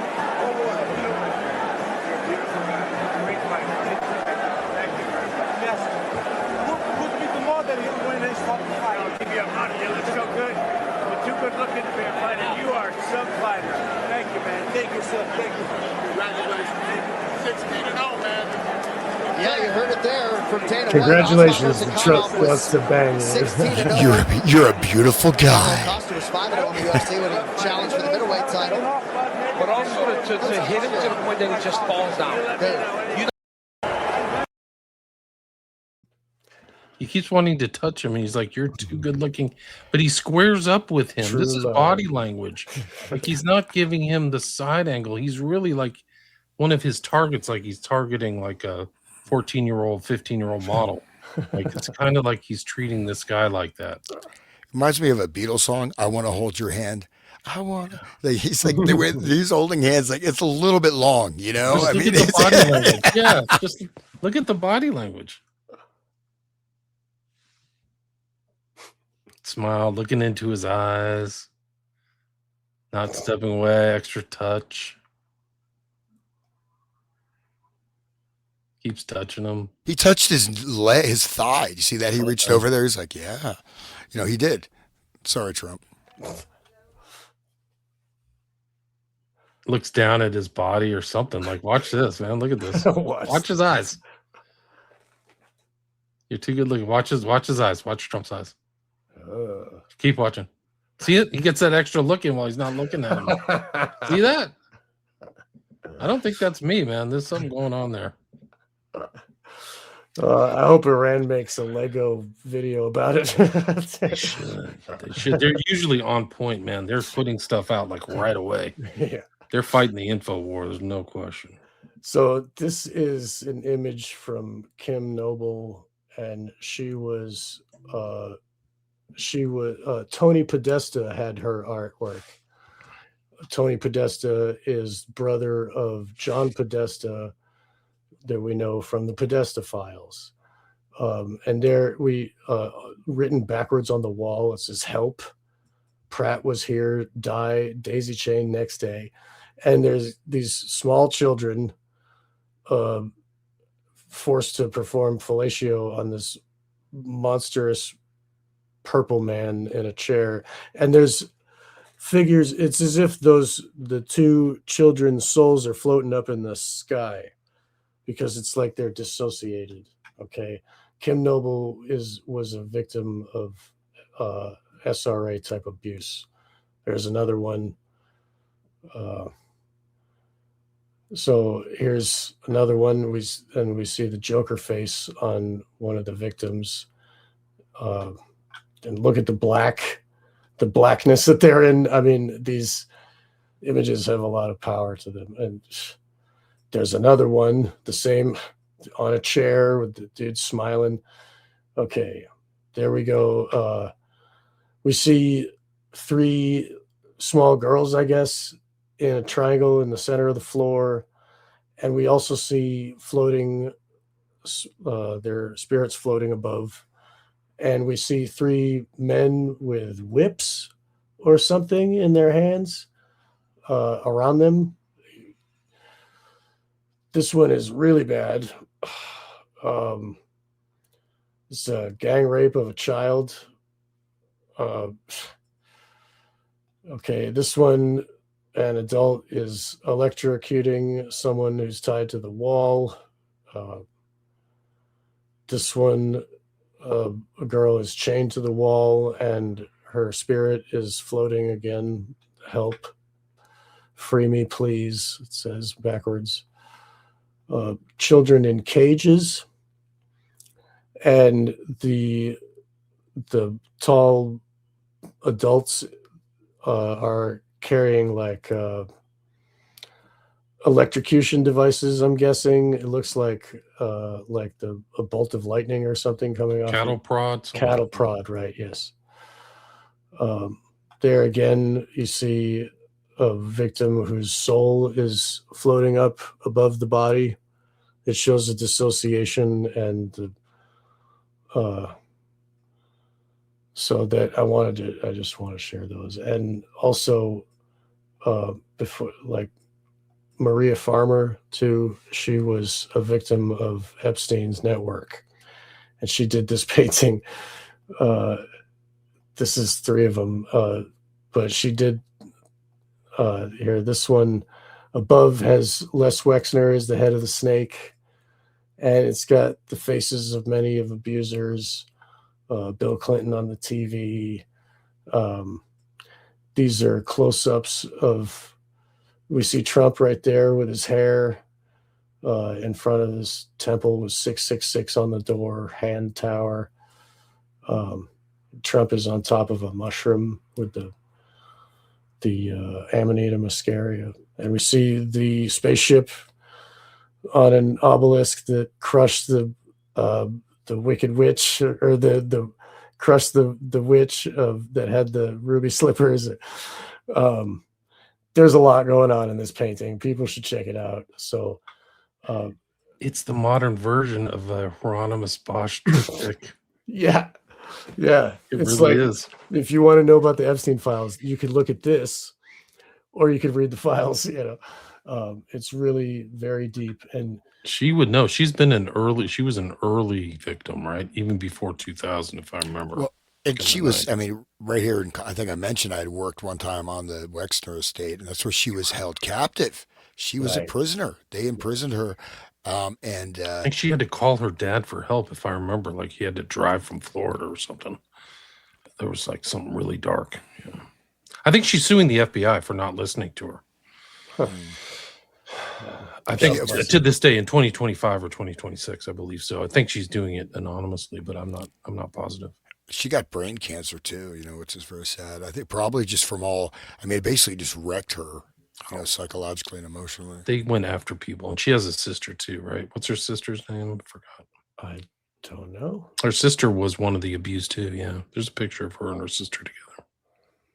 The early when they were, I think they were at their most vicious, like in the late 90s or early 2000s. And then I think that the relationship between Maxwell or G Max and Epstein started to fray. And then the lawsuit happened and kind of things got calmed down around 2007 when he went through the whole court process. Right, but My opinion. this will bring us back to the Epstein network and the abusers of the Epstein. I wanted to make sure that we highlighted Maria Farmer's work. Yeah, thanks. That's great. She's in this deviant art thing, so I think that she's a good element. When you showed that picture of the person over the young child, it made me think of this picture of Andrew, because it's the same kind of controlling thing. Like, why isn't this pulling up? Yeah. See how he's over her with his arms, like she can't move, and she's like almost like playing dead body. Right. And she's a shrimp. She's like prepubescent, or like she's not full grown. It's not a full grown girl. This is the girl alleged to come from Ukraine, by the way, that they don't know where she is. Like, that's the whole thing about the investigation. They had to stop the investigation because it would reveal, I think, in my opinion, it would reveal acts of extreme depravity so intense the public couldn't handle it. Like when Bondi said he would bring down like the economy, I don't think she was exaggerating. I don't think it was hyperbole.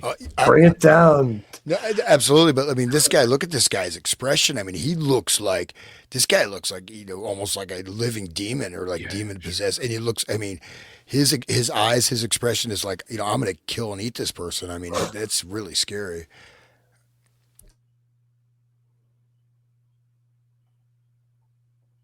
Elements of the FBI files that bring up Maria Farmer are very important, because in the document, one of the interesting components, we're talking about deviant art tonight, but one of the interesting components is that what came out is all the people calling the FBI saying these guys are freaks, Trump's a monster, Andrew's involved, Andrew's following people and hunting people in the UK with Ghislaine, like they're literally saying the stuff you're talking about, like those pictures you just showed, Sean, of those 5 kids out in the dark. There's the thing about this dude and Andrew and Ghislaine. Let me see if I can find it. Like, it is freaking harrowing. Like, they went to some place outside of like the area and like tortured people. It's just it's off the charts. Yeah, I think we talked about, maybe it was the Blink Twice episode where they did the human hunting, where they would chase him and rape him and take an article of clothing and then let him go and keep chasing. Did we talk about this file? I don't even remember. This is this is the intake files, right? So these are the things that happen. This is August 2020. Did we talk about this 6 to 8 year old one? You guys remember No, that? let's go. Do you want to read that, Sean? Do you feel like reading it? Yeah, I think I can probably get that. I can email this to you if you can't see it. I think I can see it. Okay. Okay. This is 2020. Okay. So let's see. Epstein, Jeffrey, child sex trafficking. Date submitted 7/12/2020. Threat to life false. Submitted text.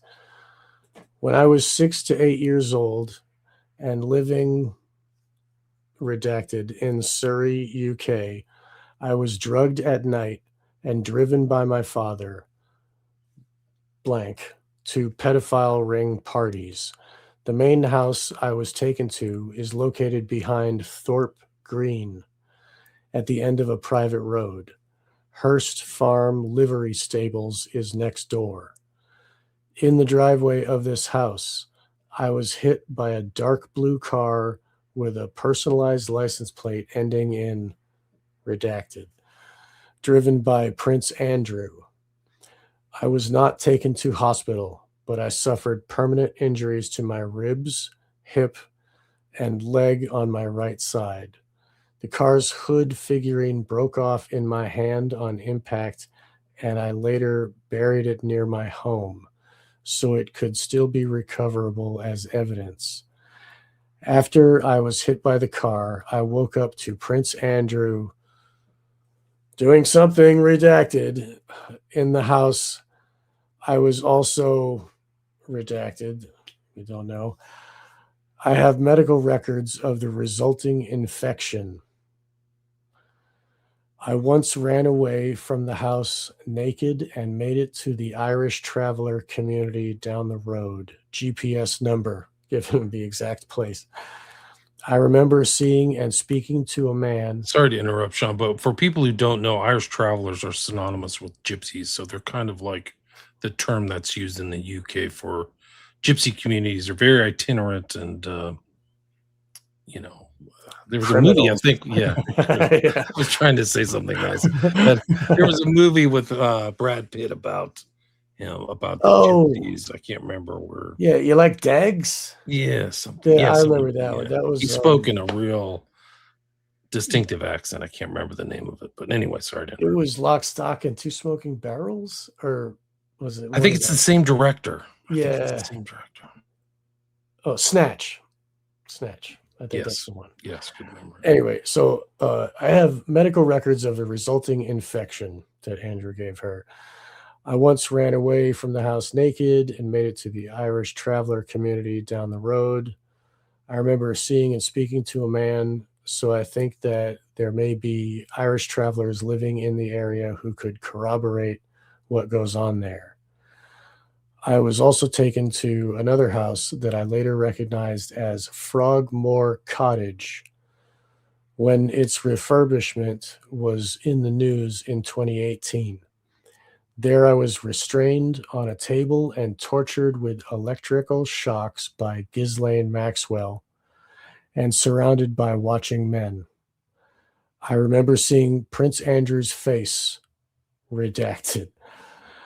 I tried to sneak out. Maxwell caught me and beat me with the bristle end of a broom, redacted.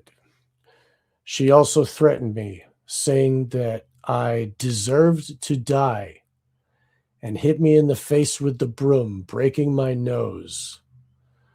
I was only taken to the hospital for the broken nose after a rugby match, so that the injury could be blamed on that.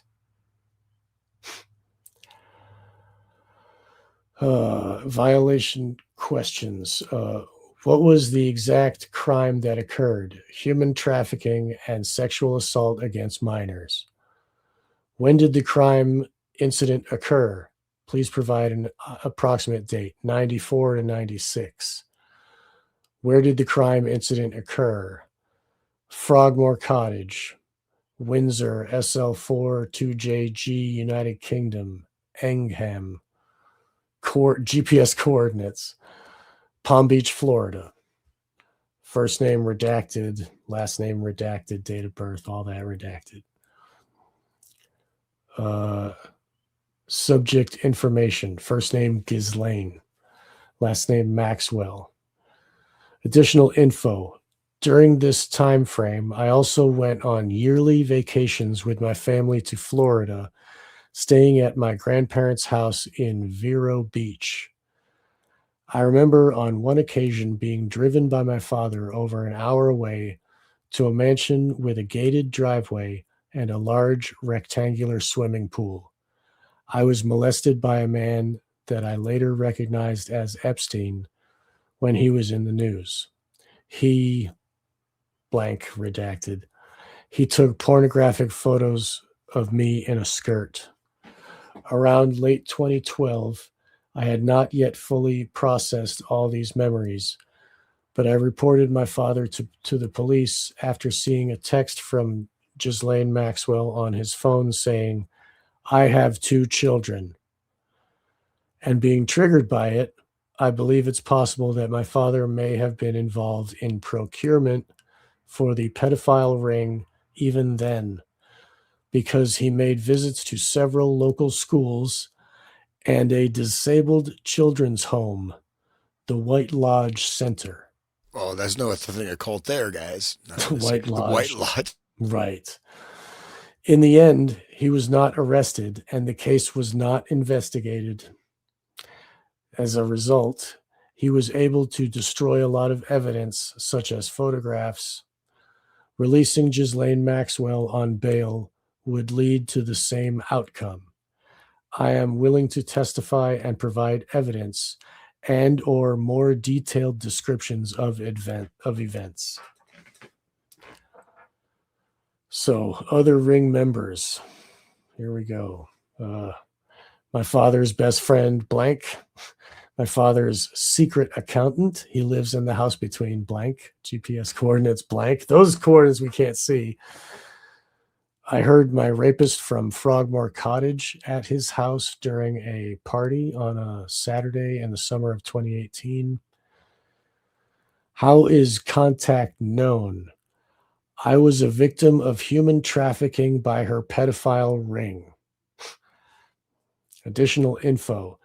I also remember another victim being blank. She is a year younger than me, so she may have been as young as 5 years old at the time. Afterwards, she was taken out of an affluent private primary school and sent to the worst school in the area, blank. They won't tell us what the worst school is. That's redacted too. That was where I first recognized her, even though we had supposedly never met. She was put in a class 2 years ahead and then went to the same secondary school as me, blank, a year before I did. We have never once spoken. How is contact known? Redacted, is the daughter of, redacted, and my childhood friend. I remember, redacted, was at some of the parties with me, and I remember us once hiding behind a drape together. However, we have never discussed it, so I don't know what she remembers. Let's see. So all this ties in directly to all that Kim Noble stuff you talked about. Cattle Exactly. prod.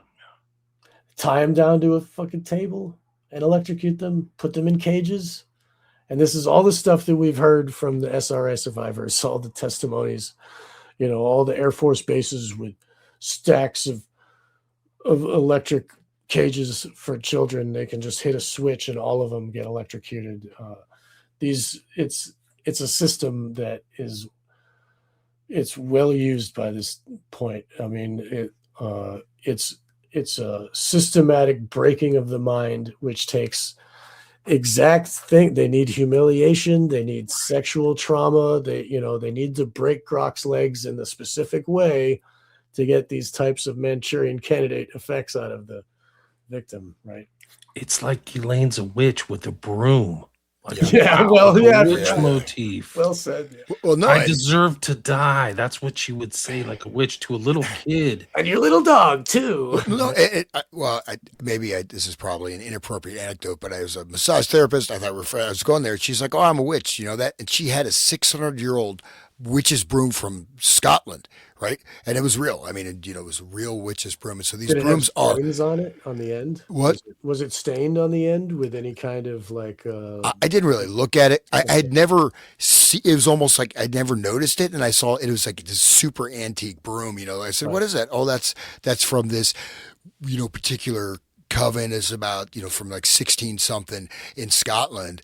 And so the brooms are charged with power, I guess, You know what they did with those, right? It's a sex magic tool. it's a phallus. It's a dildo that they would slather like hallucinogenic, uh, like fly agaric, from the mushroom, the red mushroom with the white dots, that causes a dissociative effect in the witch, and she can do her astral travel but it's applied through the walls of the skin of the vagina. Is like it absorbs through that, like the way that cocaine absorbs through your nose membrane. The same thing, like people boof drugs up their rear end, the vagina is another receptacle for. So that's what witches would do, is sex magic with the broom. Like they riding the broom is like literal. They put it between their legs, Anyway, that's a little piece of knowledge for you listeners who may not have known that. It gets really dark. This is a very important. I mean, there's so many important intake documents, but the timing is very important. And I'm glad that you read that time, Sean, because 7/13, Ghislaine Maxwell was arrested on July 2nd, 2020. So once these people got arrested, it's in the news, and then they're calling, right? The same thing happened with Epstein in 2019. So these people are like, oh, I got information. What's the critical thing that this person said on here? I am willing to testify. Covered this up. She got such, I mean, her whole trial is just complete farce. It's more to suppress information. I mean, she's getting a kid glove treatment. It's a massive. When they let her out, she's going to say everything they want her to say. And she's going to be the perfect tool for covering up everything. Just wait. They're going to guys, this is such an important document. This is 2020. It's not something that happened. I mean, the events happened a long time ago, but somebody's coming forward after 25 years, feels safe because somebody's arrested. I will provide evidence in more detailed description of events. They're telling that to law enforcement. What did they do? We never found out what this person had. They may have taken evidence and covered it up, or this person may not even be alive. I don't even know. It shows it's a massive. Guys, there are thousands of these intake documents. There's thousands of them after they were arrested. That's how big the cover-up is, and Trump is right at the center of it. Bondi, Blanche, they're all in so much trouble because once these files, and other people are covering the stuff. Once these files come out, they're irrefutable. Are you saying that this isn't an Epstein file? It says a freaking official record right here. The EFTA number is EFTA 000204557. You can go download this. And it also goes against that narrative that these guys were just purveyors of like Lolitas or, teen models or 15-year-olds or 16. No, there's a lot more documents like this of young kids, guys. So very important stuff. Thanks for reading it. Yeah, my pleasure. That's fine. Yeah. The Kim Noble stuff, this validates the Kim Noble and the SRA kids torture stuff. Like, people can't believe it because it's so freaking awful. Why would you want to believe it? But Dutroux. That's what it takes. Yeah, right. Dutroux. But you see, that's what it takes to turn a grok, to make them a slave, is you have to put them through that. Sorry, Hans, keep going. Sorry. No, the Dutroux stuff, talking about the cages. There's a lot, and you find very similar stories of people that would have no connection with each other. You know what I mean? With the very similar descriptions of that. But I mean, also, it's like yes, the modern version has become scientized, right? I mean, it's scientific, mind programming. This stuff has been around for a long time, and there's various forms and modalities of it, including initiation and, cult secret societies, including, doing this, and even look at the Mayan society. I mean, this whole society was basically programmed, you know what I mean? So you have all kinds of examples of this. Aztec as well. Yeah. And so people knew about, how to do this. They may, I think be honest, I think we have a poor limited modeling, because we're not just brains floating around, brain in a vat. That's a goal of the elites, is a brain in a vat. They describe it, in the 50s, the brain in a vat, like you're just a brain in a vat. We put whatever we want into that brain. Right. But I'm just saying, like, this stuff has been around. It's just that it's been systematized and turned into a scientific methodology when you have these mass programming things, right? With all the cages. I mean, Like Fritz Springmeier talks about this other abandoned military base, you know, and where they have exact same setup with cages. You press a button, you electrocute them all at once, and they occasionally they'll pull kids out and have them sacrifice for examples to traumatize the other kids, and they just do this en masse, right? And you know they have, you know, Franklin cover up, the allegation of what's the guy's kid's name? It's not Boner, or it's what's the guy who did the deposition for an hour? John Bonacci. Johnny, gosh. Bonacci, yeah, thank you. Right. He said that they had kids in cages, and that's what Hunter S. Thompson had the kid in the cage. Then they sexually abused him in the most horrific manner, and then shot Bonacci. That's what Bonacci said. It's in the Franklin cover-up. It's not believable. And that ties directly into this guy Pigliazzi with Hunter S. Thompson. Right. So you have these elite connections to this hyper deviancy. well, and Hunter S. Thompson, I mean, they talk about him filming the events, you know, and he was there, and then he was on the date. I think it was David Letterman show. Yeah, I like to hunt people, you know, and it's, you know, like, you know, he just said my fun is like I like to hunt people and kill them. You know, he says that on the David Letterman show. David Letterman, oh, well, let's change the subject there, buddy. You know, but that's, you know, that's who these people are. And so, you know, in a certain way, like, I mean, Hunter S. Thompson, who's like this countercultural icon, if you look at Fear and Loathing, like once, you know, you look at it from the lens that we know, even that movie, right? You can see it's not just about having a good time and partying, right? There's a whole other layers to these things. And Hunter S. Thompson was a friggin' wacko, man. Yeah. Yeah, right. And did he kill himself? Hunter S. Thompson didn't kill himself. I'll get that on the Very questionable. Right. There are stories of Jeffrey Epstein hunting for animal cages. Like he's looking for animal cages. I'm trying to find it right now. Right.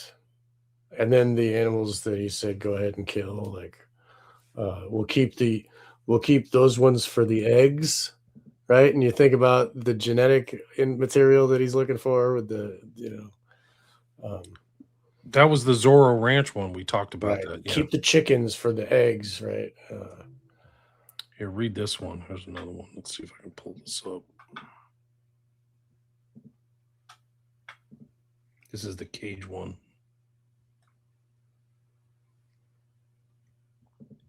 They're pricing out the cages here, guys.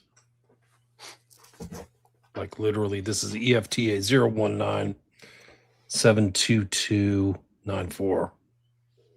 Somebody want to read that? I guess I can. So, not that I want to, but Be brave. Here, I'll do it. Okay. You're going to do it? It goes. I'll do it. Yeah. Okay. Started So June 7th, I was just 2013. It progresses from the bottom up. Yep. So okay, this is Kanya Schulich, CC Jeffrey Epstein, Friday 6/7/2013, 2:51 p.m. Subject: Birds. Oh, I didn't realize they were so big. Are you going to put one of those big cages inside the big round wall on the top of the mountain? On Friday, June 7th, 2013, Blank wrote, here are some cage pictures. Ramos is getting prices. From Stephanie Hodges, June 7th, 2013, 10:33 a.m., Birds. Hi, here are the cage photos. Raymond is getting the pricing for me. I have also attached some monkey, lemur, and cat pics. There are options as well. Steph, on Friday, June 7th, 2013, Stephanie Hodge wrote, I will forward the cage info and get pricing. On Friday, June 7th, 2013, Blank wrote, good morning, Stephanie. Jeffrey is requesting a price list for the birds. He is also wondering about cages. I'm not sure what size cage these birds should be in. Could you please check whether they sell cages? I will also do research online. Thank you. Some birds need really big cages, like aviary type, you know, and you could definitely fit a human into a big bird cage. There's no evidence that he kept birds, guys. There's no evidence that he kept birds anywhere. And there's no evidence for monkeys or lemurs. Right? So, like, why would I want a monkey cage? Well, where's the fucking monkey? Right? Another symbolism that of a bird in a cage is the monarch victims. I mean, even Hans and I talked about it with that movie Eyes Without a Face. Like in the end, she like lets these birds out of a cage, and she had no identity and stuff. We went deep on that. The We were symbolism talking of the with Brett. bird, and it's everywhere. It's all throughout the Bowie, Beatles, Yeah, the cage, Dolly like, Parton. Yeah, it's everywhere. right. Trying to find that one about the Zorro Ranch animals, because we read that. Try to see if we can read it again, but Well, in 50s, 60s England, birds was synonym for like chicks, Right. birds, girls, you know. Chicks. So it's but they called them birds, you know, in England. Bird watching. gosh, where is that stupid zoo one that I had? Anyway, I have too many files. I don't know. Do you want to talk about some comments while you're looking? Yeah, you want to start, Sean? Go ahead.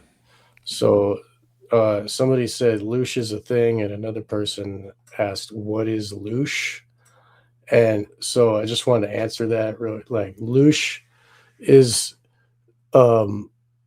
it's negative energy that can be siphoned off by non-corporeal entities. They drink it like sustenance. And if you know about like Jerry Marzinski and how he talks about he wrote a book about how the voices that schizophrenics hear are basically demons or non-corporeal entities that are feeding off the energy of the victim. So loosh harvesting is when they can make, so demons are these non-corporeal things that need to feed off us. They create a situation in our life which will cause pain and anguish and ongoing suffering, so they can just drink that off of us. And like when somebody dies, like they will latch on to the people, like they'll jump from one to the other. Jerry even describes it as it's as if these things are clocking in for a job. They just like show up and they pester the mind of the schizophrenic for so many hours, and then it's very weird. But the loosh is that, and the whole satanic society is like humans are a big loosh farm for these non-corporeal demons. I'm sure a lot of the listeners will know what I'm talking about. So I'm scrolling up here. Let's see. Yeah, so Rothschild, Bank of England, House of Windsor, like these are the people like that goes along with the faces that William was showing before, and the connections of why Maxwell's not going to get in trouble. Like here, let's see. Oh, okay. You have to look into Johnny Vedmore's reporting on Maria Farmer. She has proved she is complicit with the Epstein network, even if she started as a victim. That's interesting. Johnny Vedmore is a spicy character. Didn't see that. Yeah, he got pissed at me. I missed an appointment with him. He's not talking to me, so I don't think it's going to happen through me. It'll have to happen through Sean. But he worked for them. You know, he worked for, I mean, she worked for, that was her job, right? She was hired and this and that. So she didn't know, and she started to find out what was going on. It's part of the grooming. It's part of the manipulation. Is you bring them in slowly, and then they use it as a multi-level marketing scheme. So then they were complicit. Is you will come in and then you find the girls, and then they're black. It's a form of blackmail. They've got a finger on them, right? So I'm not even surprised at all that Maria Farmer could be possibly complicit. I'm not saying she is, but that's the way they did the whole process of grooming, was to like bring them in, abuse them, and then turn them in, like morph them, like almost mind control them into the Stepford wives or something like that. Like, okay, now you go find them. Now I'll give you $300. Tell your friends I'll give them $300. Now you're involved in like the network or the scheme, right? These DID victims, a lot of times they have cult loyal alters inside. that will take over, and all of a sudden they're doing, like Alice from Eyes Wide Shut. You know what I mean? She's like bringing her kid to the cult and letting them kidnap her, but because the cult loyal altar is like, we should be thankful, right? We should be. Anyway, does anybody know Frogmore, Meghan and Harry's home? Is that real? Is that true? I don't know. I've never heard that. Maybe it is. Is it Meghan and Harry's home where they're doing the abuse? Wow, that'd be crazy. That's somebody should look up and comment some more on that. That's great. G Taylor 2027, please give us more information. Let's see.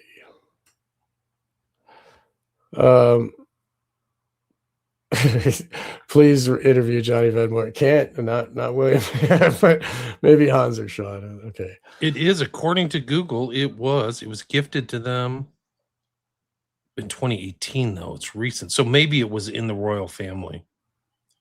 Frogmore Cottage was officially vacated as the property of the Duke and Duchess of Sussex. That's them. So right? At one point it was. That's Meghan and Harry. Wow. So orphanage would lend out kids over the weekends in England. I'm sure that's probably true. I mean, the way that Jimmy Savile would go in and out of these places. He did. He would take all the various homes. He'd take them out in a car, in a van, and then take them to parties. Take them to various places. He had a camper van, like a conversion van. He would just. Yeah. And one of the victims even described, she was taken to some basement and maybe in a hospital, and he was sitting there on a throne, as a satanic ritual, pentagram, and all this stuff. And as she was so yeah, they would loan him out. I mean, he had a whole, right. Right. Frogmore Cottage is a house close to Windsor Estate, according to this article. It's a half a mile south of Windsor Castle. So it's Frogmore House, Frogmore Cottage, Windsor Castle. It's all part of some kind of. That's a cottage, man. That's where Andrew hit her in the driveway, and they tied her down and electrocuted her, and Ghislaine broke her nose. Great. Here, talk about Eyes Wide Shut, right? Yeah, right. Elite castles. Yeah, like Metmore Towers, right.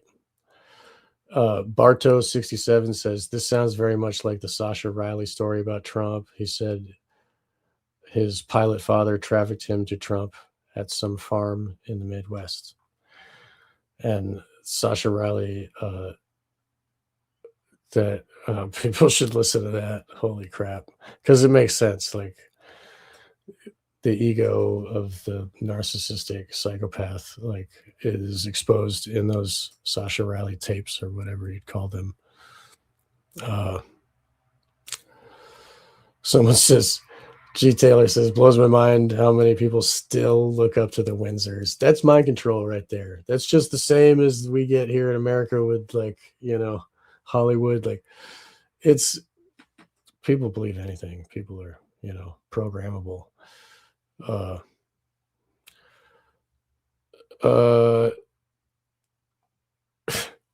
Boy George, do you really want to hurt me? Has Dolphin Club Notorious. I don't know what that is.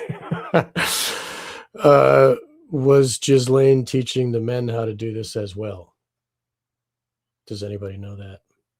It seems like she was the real kind of handler of everything. So I would say that she definitely was handling the women and instructing them. She was kind of like the housewoman or something like that. But I didn't come across a lot of boys being trafficked. Right.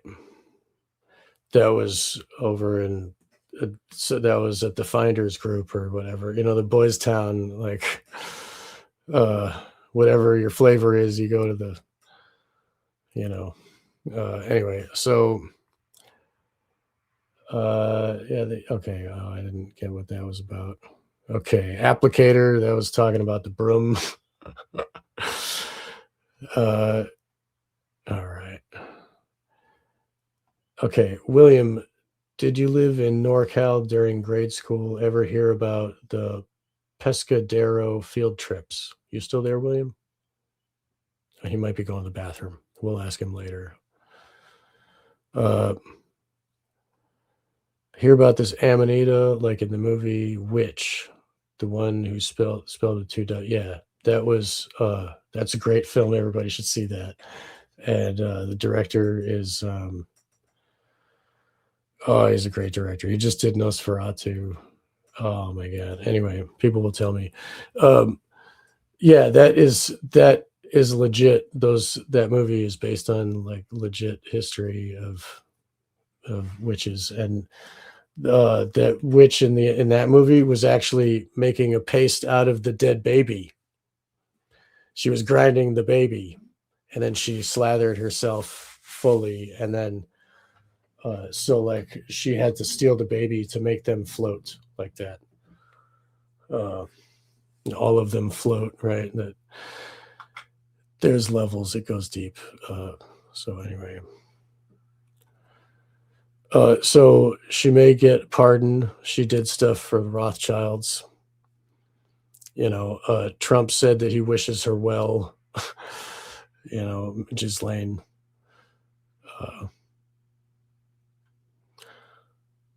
Okay.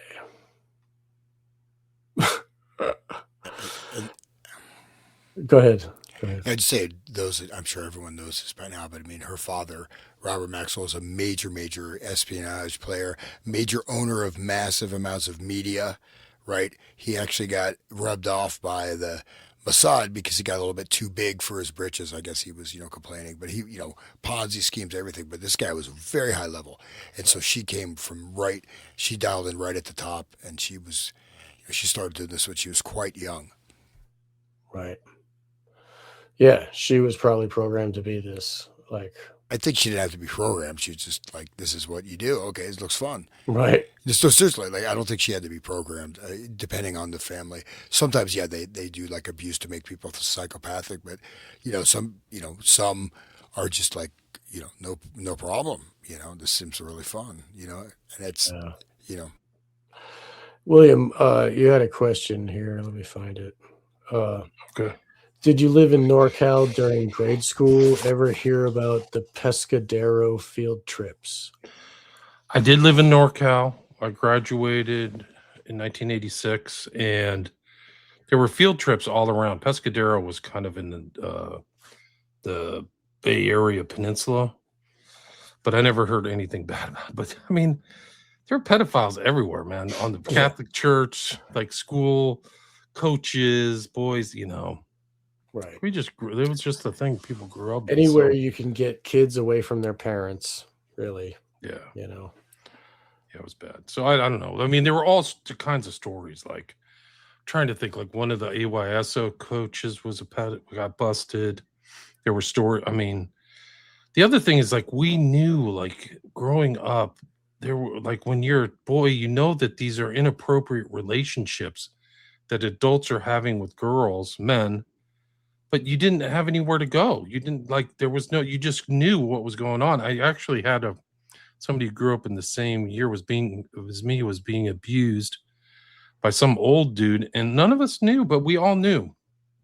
And there was one girl who was being raped by her dad, and to get back at him, he had a nice this is a pretty dark story, but she had a nice Mustang that he liked to drive around. So what she did, this is in an upper middle class environment, she hung herself in the garage so that when he came back from his car drive and opened the automatic garage door, he found her hanging, the girl that he was raping. Never went to court, and everybody, it's like, people talked about it at school. Like, all the girls talk too. Like, the grapevine worked back then. That's how you communicated. So that's a super dark story, but wow, it was a different time back then. It was a worse time. People just put up with stuff that happened at homes, and like, I had friends whose parents beat the crap out of them. Like, it was really rough. It was really like their external. It was almost like some kind of Stepford wife thing where, like, the internal home life was super chaotic, but then outside, these people would be like, teachers at elementary schools or high school principals or something like that. But it's just so weird. Anyway, I don't know anything about Pescadero. I'll have to look into it. Well, thanks for that. That's good. Okay, Blue Bloods, Aryans. Okay, we got some stuff. Okay, his book Hell's Angels is very good. I don't know what to say about Hunter. His short stories are very candid and interesting. And thanks, Hank Williams. Schultze there. Yeah, for people who don't know, he did a short story about satanic sacrifice where bodies were being dropped, and even IAI doesn't know where it is, but it's in one of his books. It's hard to find. A lot of the stuff has been scrubbed. And I'm sure people who like Hunter would want that scrubbed, honestly, because he talks about people at night picking up bodies for strange rituals, like literally writes about that. And I think he falls into at least some of his writing into transgressive literature. Well, his first novel is actually pretty good, right? So he wrote a novel. He was hanging out, I think it was in Cuba or whatever. And so he started as a novelist and he switched to journalism. But I think somewhere along that journey, he crossed, to another, want to join the club and maybe, you know what I mean? And so I think he decided to join the club,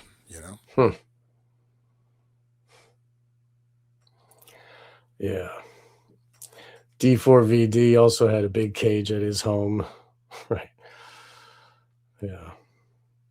So, did he have Humane Society connections? So,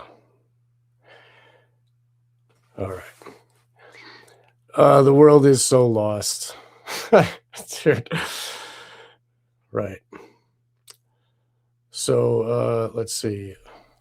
Should we anything else important? Because I don't think so. Okay. I guess I'm scrolling through and I'm trying. We to do find, have there's something a very lot. important. There's 337 people waiting for Trumpy the Bear. Trumpy Bear, let's do it, guys. All right.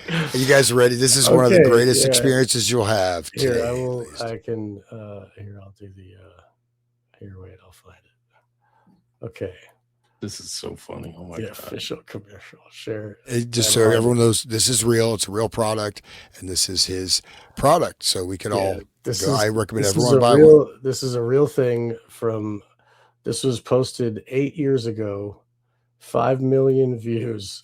Order yours today. www.gettrumpybear.com. Well, we might visit that too if we have time. The wind whispered through the forest. A storm is coming. You cannot defeat the storm. From the trees rose a resounding voice. I fear nothing. I come when the trumpet sounds. I am the storm, the great American grizzly. Introducing the original Trumpy Bear, the fearless, super plush American grizzly. Trumpy Bear was born June 14th, Flag Day. Just find the secret zipper and pull out the flag blanket. Then wrap yourself. Find the secret zipper and pull out your flag blanket. Dude, what is that? I don't. And then we've done many shows about the pedo bear, right? So right, talked exactly. About it, the secret zipper. Oh man. In warmth. Show your patriotism and proudly display Trumpy on Flag Day and on any American holiday. Trumpy can even honor your own family heroes. That he sent to Iran to die. Well, no, I mean, they literally have, so there's a home shrine for their dead son or whatever, and they have the Trumpy Bear right on the shrine for those who are listening.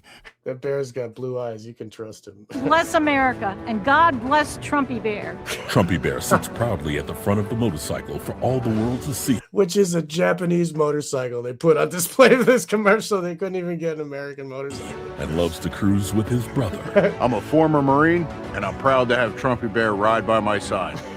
Once a Marine, always a Marine. Oh, of course, buy a bear, then of course, because you're a Marine. Right? Everyone knows Trumpy Bear loves to go to the golf course. Everyone knows. When I ride with Trumpy Bear, he makes my golf game great again. Thank you, Trumpy Bear. Simply style his trademark hair and place him in his favorite chair. Even the toughest guys will love Trumpy Bear. When America is great, business is great.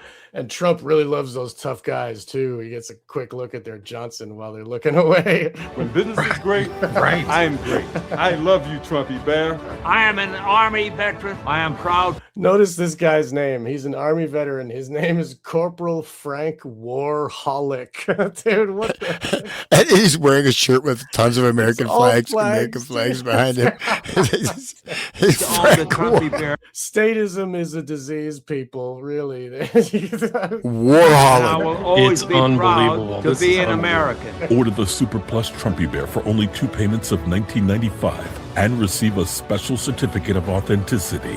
Don't miss out on owning a piece of American history. I would Order now hate to for get only- an inauthentic Trumpy Bear, guys. Right. Like, I mean, Yeah. God, is this real?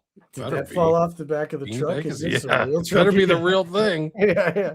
If it's had the creepy zipper with a flag that comes Yeah, out, you have to dude. reach in and get You it. can wrap yourself up in your patriotic blanket. If I 2 was payments of speaking zipper. $19.95. Trumpy, the most 2 fearless payments. bear anywhere. Order now. Okay, order now. So Yeah. yeah, but it was 8 years ago. It was 2 payments of $19.95. It's gone That's up. what it is now. Yeah, But- this is now 2025. 2025. Shipping sold out. Okay. I want that new tie. I want to get the Trumpy Bear. I want the deluxe kit. It's only $100 or $80 with all the flags $80. and Yeah, right. Okay, so you get your flag and the free song download. So anybody want to hear? I guess you have to download it to listen. I have it right at the ready, guys. You're, Well, please, you're in luck. please share. And this song, this fully produced 3-minute song for the Trumpy Bear. I think it's a masterpiece. Everybody, get your Kleenex, get your napkins out. This is going to bring a tear to your eyes. Got authentic country flavor. Yeah, there's no question about it. This is not AI. By the way. And you'll never be able to forget how much it costs and where to get one. Oh man. Okay. It's called gettrumpybear.com. That's the thing. Let me see if I can play this on here. Everybody remembers Balenciaga's bear campaign, I'm sure. Yeah, grab him by the teddy. Right there. I'm a proud American to ride on my Japanese motorcycle with a bear that has a hairstyle like the president who destroyed my dollar. But the guy's like super macho. He's got like the, chopper. I am his bear. I'm a proud Marine. Like, dude, Make my golf game great again. Thank you, Trumpy. I have the MP3. I'm trying to figure out how to play this. I think you can go to the website and there's like a little thing where you can play it live, isn't there? So yeah, we played it live. We played it live last time. Yeah. Here, let's see.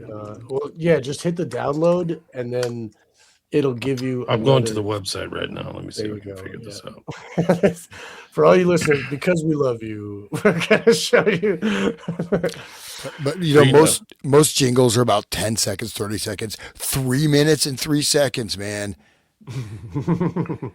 This will bring a tear to your eyes, guys. It's gonna just blow your.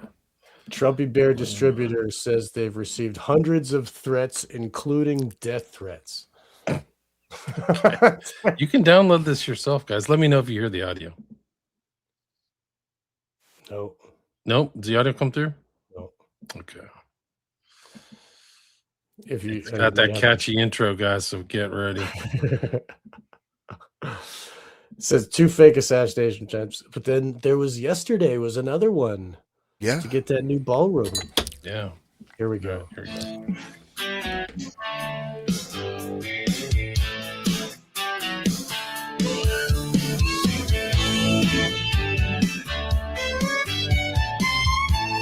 Vote or die, bitch. Vote or die.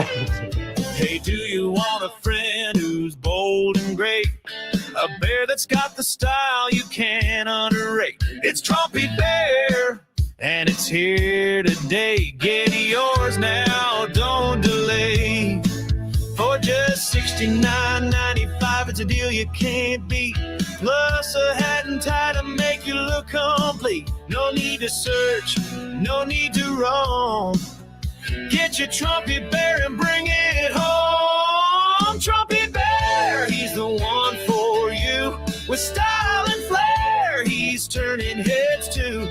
Had to get Trumpy Bear. Style and flair. It's true. Get your Trumpy Bear today. It's waiting for you. This is my favorite lines right here. Coming up. He's bold, he's fun, he's the star of the show. With his hat and his tie, he's ready to go. No matter where you are or what you do, Trumpy Bear's the buddy that's just for you. For just $69.95, it's a steal, can't you see? A hat, a tie, and a bear, that's all for free. Order now, don't hesitate. Trumpy Bear is your perfect mate. Trumpy Bear is the one for you. With style and flair, he's turning heads too. Even Had to get TrumpyBear.com, it's true. the song keeps going though. It's waiting for I want this on my iPod. It's $69.95. They raised the price again, man. Trumpy Bear inflation because of the Iran war. What are you waiting for? He's just a click away. Just a click away. Had to get TrumpyBear.com and brighten up your day. Trumpy Bear, he's the one for you. With style and flair, he's turning heads too. Had to get TrumpyBear.com, it's true. Get your Trumpy Bear today, it's waiting for you. Trumpy Bear, yeah, Trumpy Bear. Get him now, he's your new best friend, I swear. Only $69.95, it's a perfect pair. Get your Trumpy Bear today right here.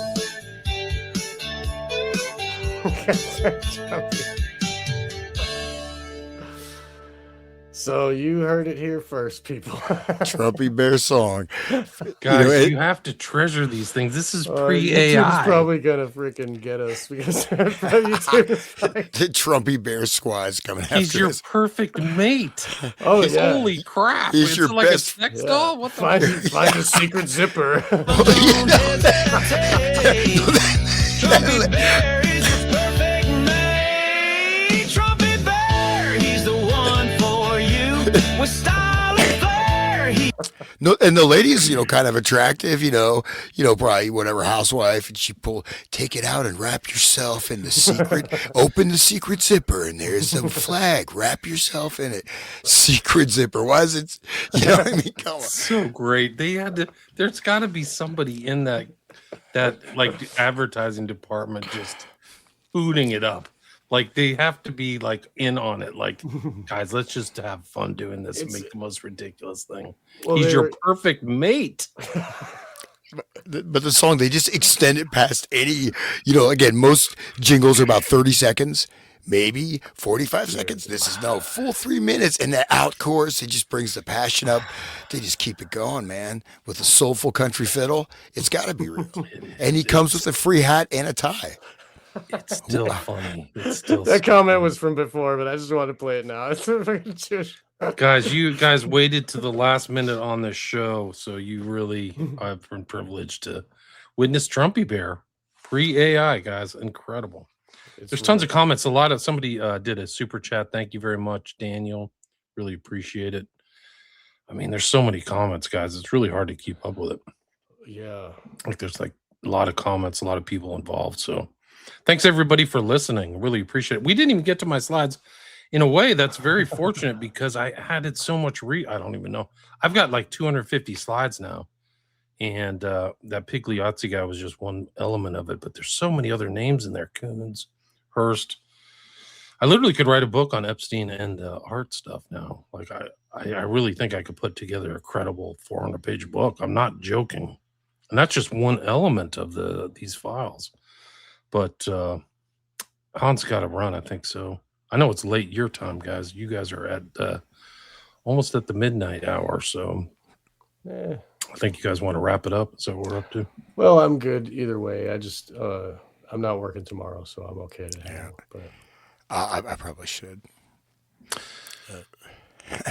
Why don't you tell people where they can find you, and let's wrap it Yeah. up. Well, thanks everybody for being here. I do apologize for not posting for a while. I got a bunch of new material, just various transitional phases and whatever. But thanks everybody. I'm at the Resonant State.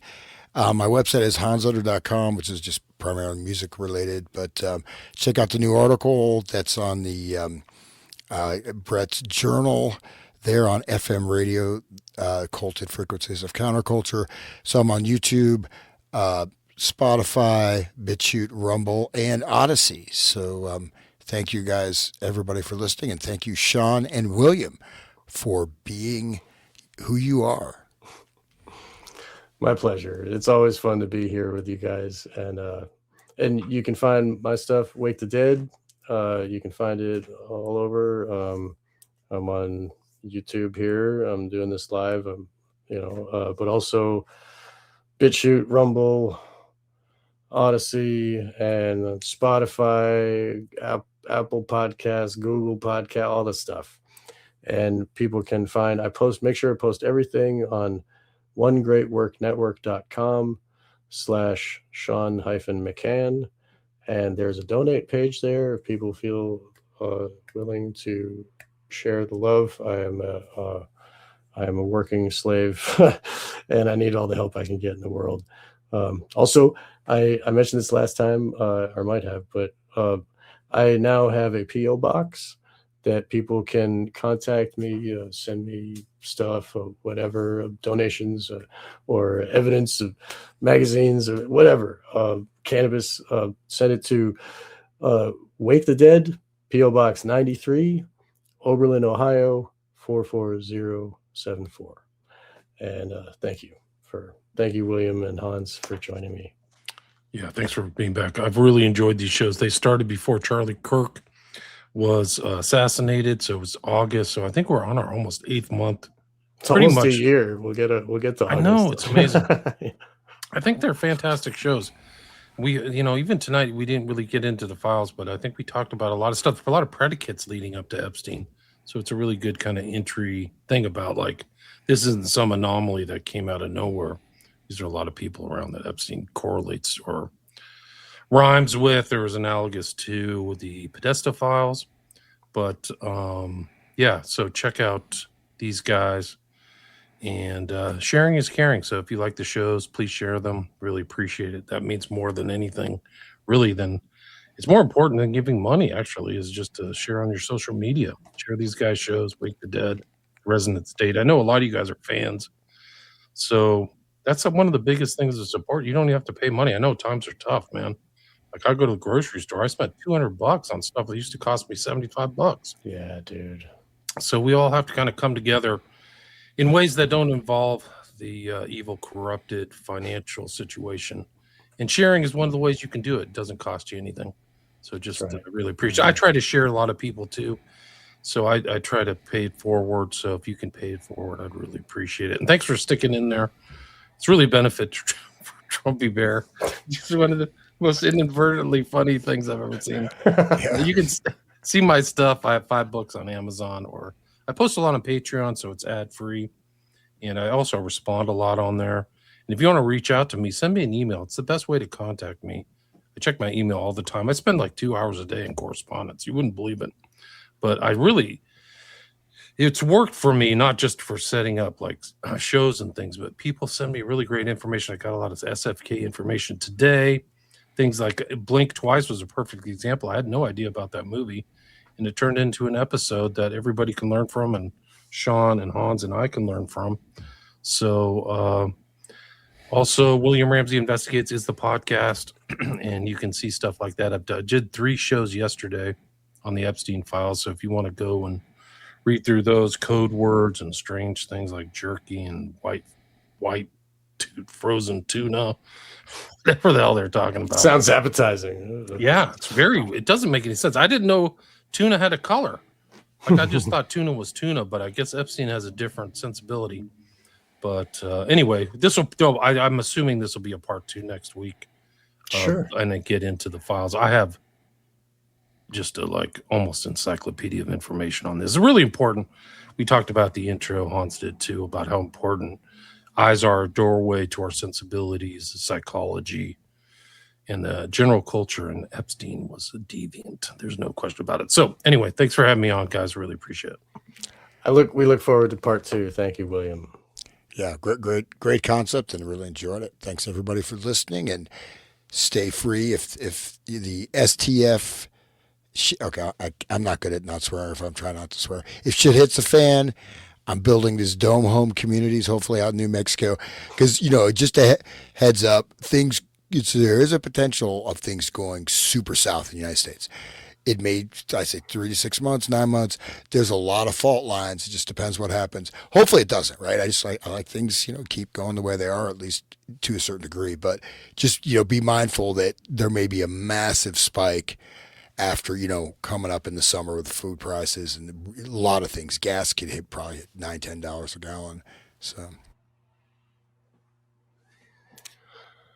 Well, on that note, wah, Debbie Downer. Thanks, Hans. You always have Trumpy Bear to perk you up, guys. Yeah, Trumpy Bear he's a perfect mate. He's a perfect mate. Just remember Trumpy Bear. He's my best friend.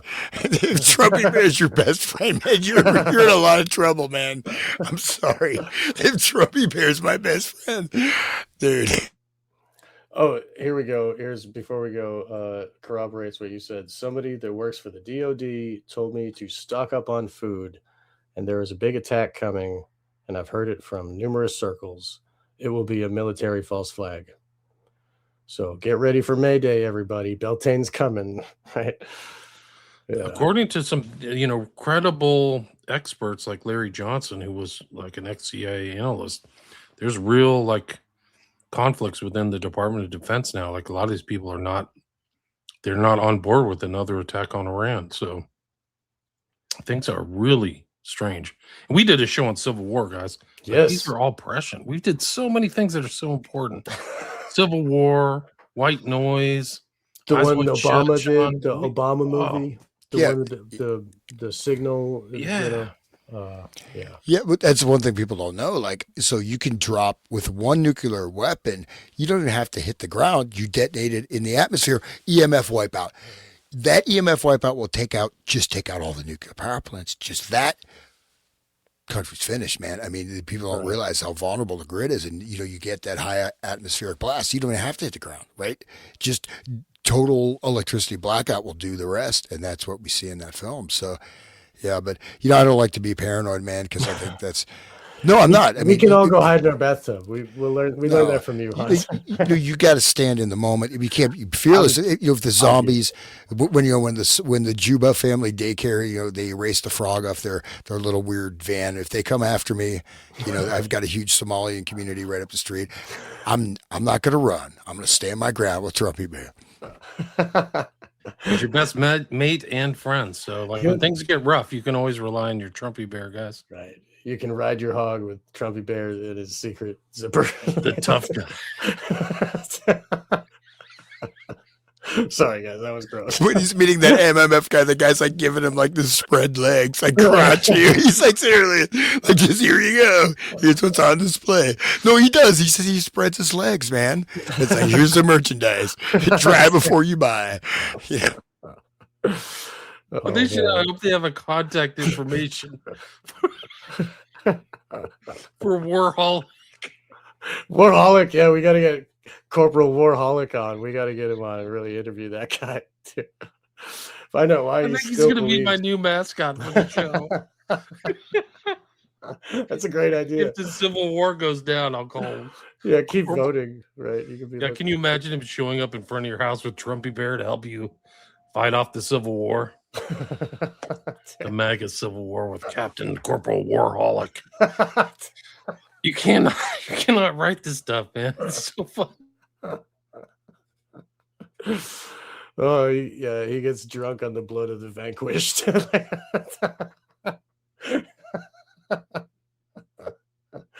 But he loves his teddy bear. Okay. All right, guys. We love you guys. Thank you. Peace. Thank you for joining us. Thanks, everybody, for listening. All right, Bye-bye. stream. All right.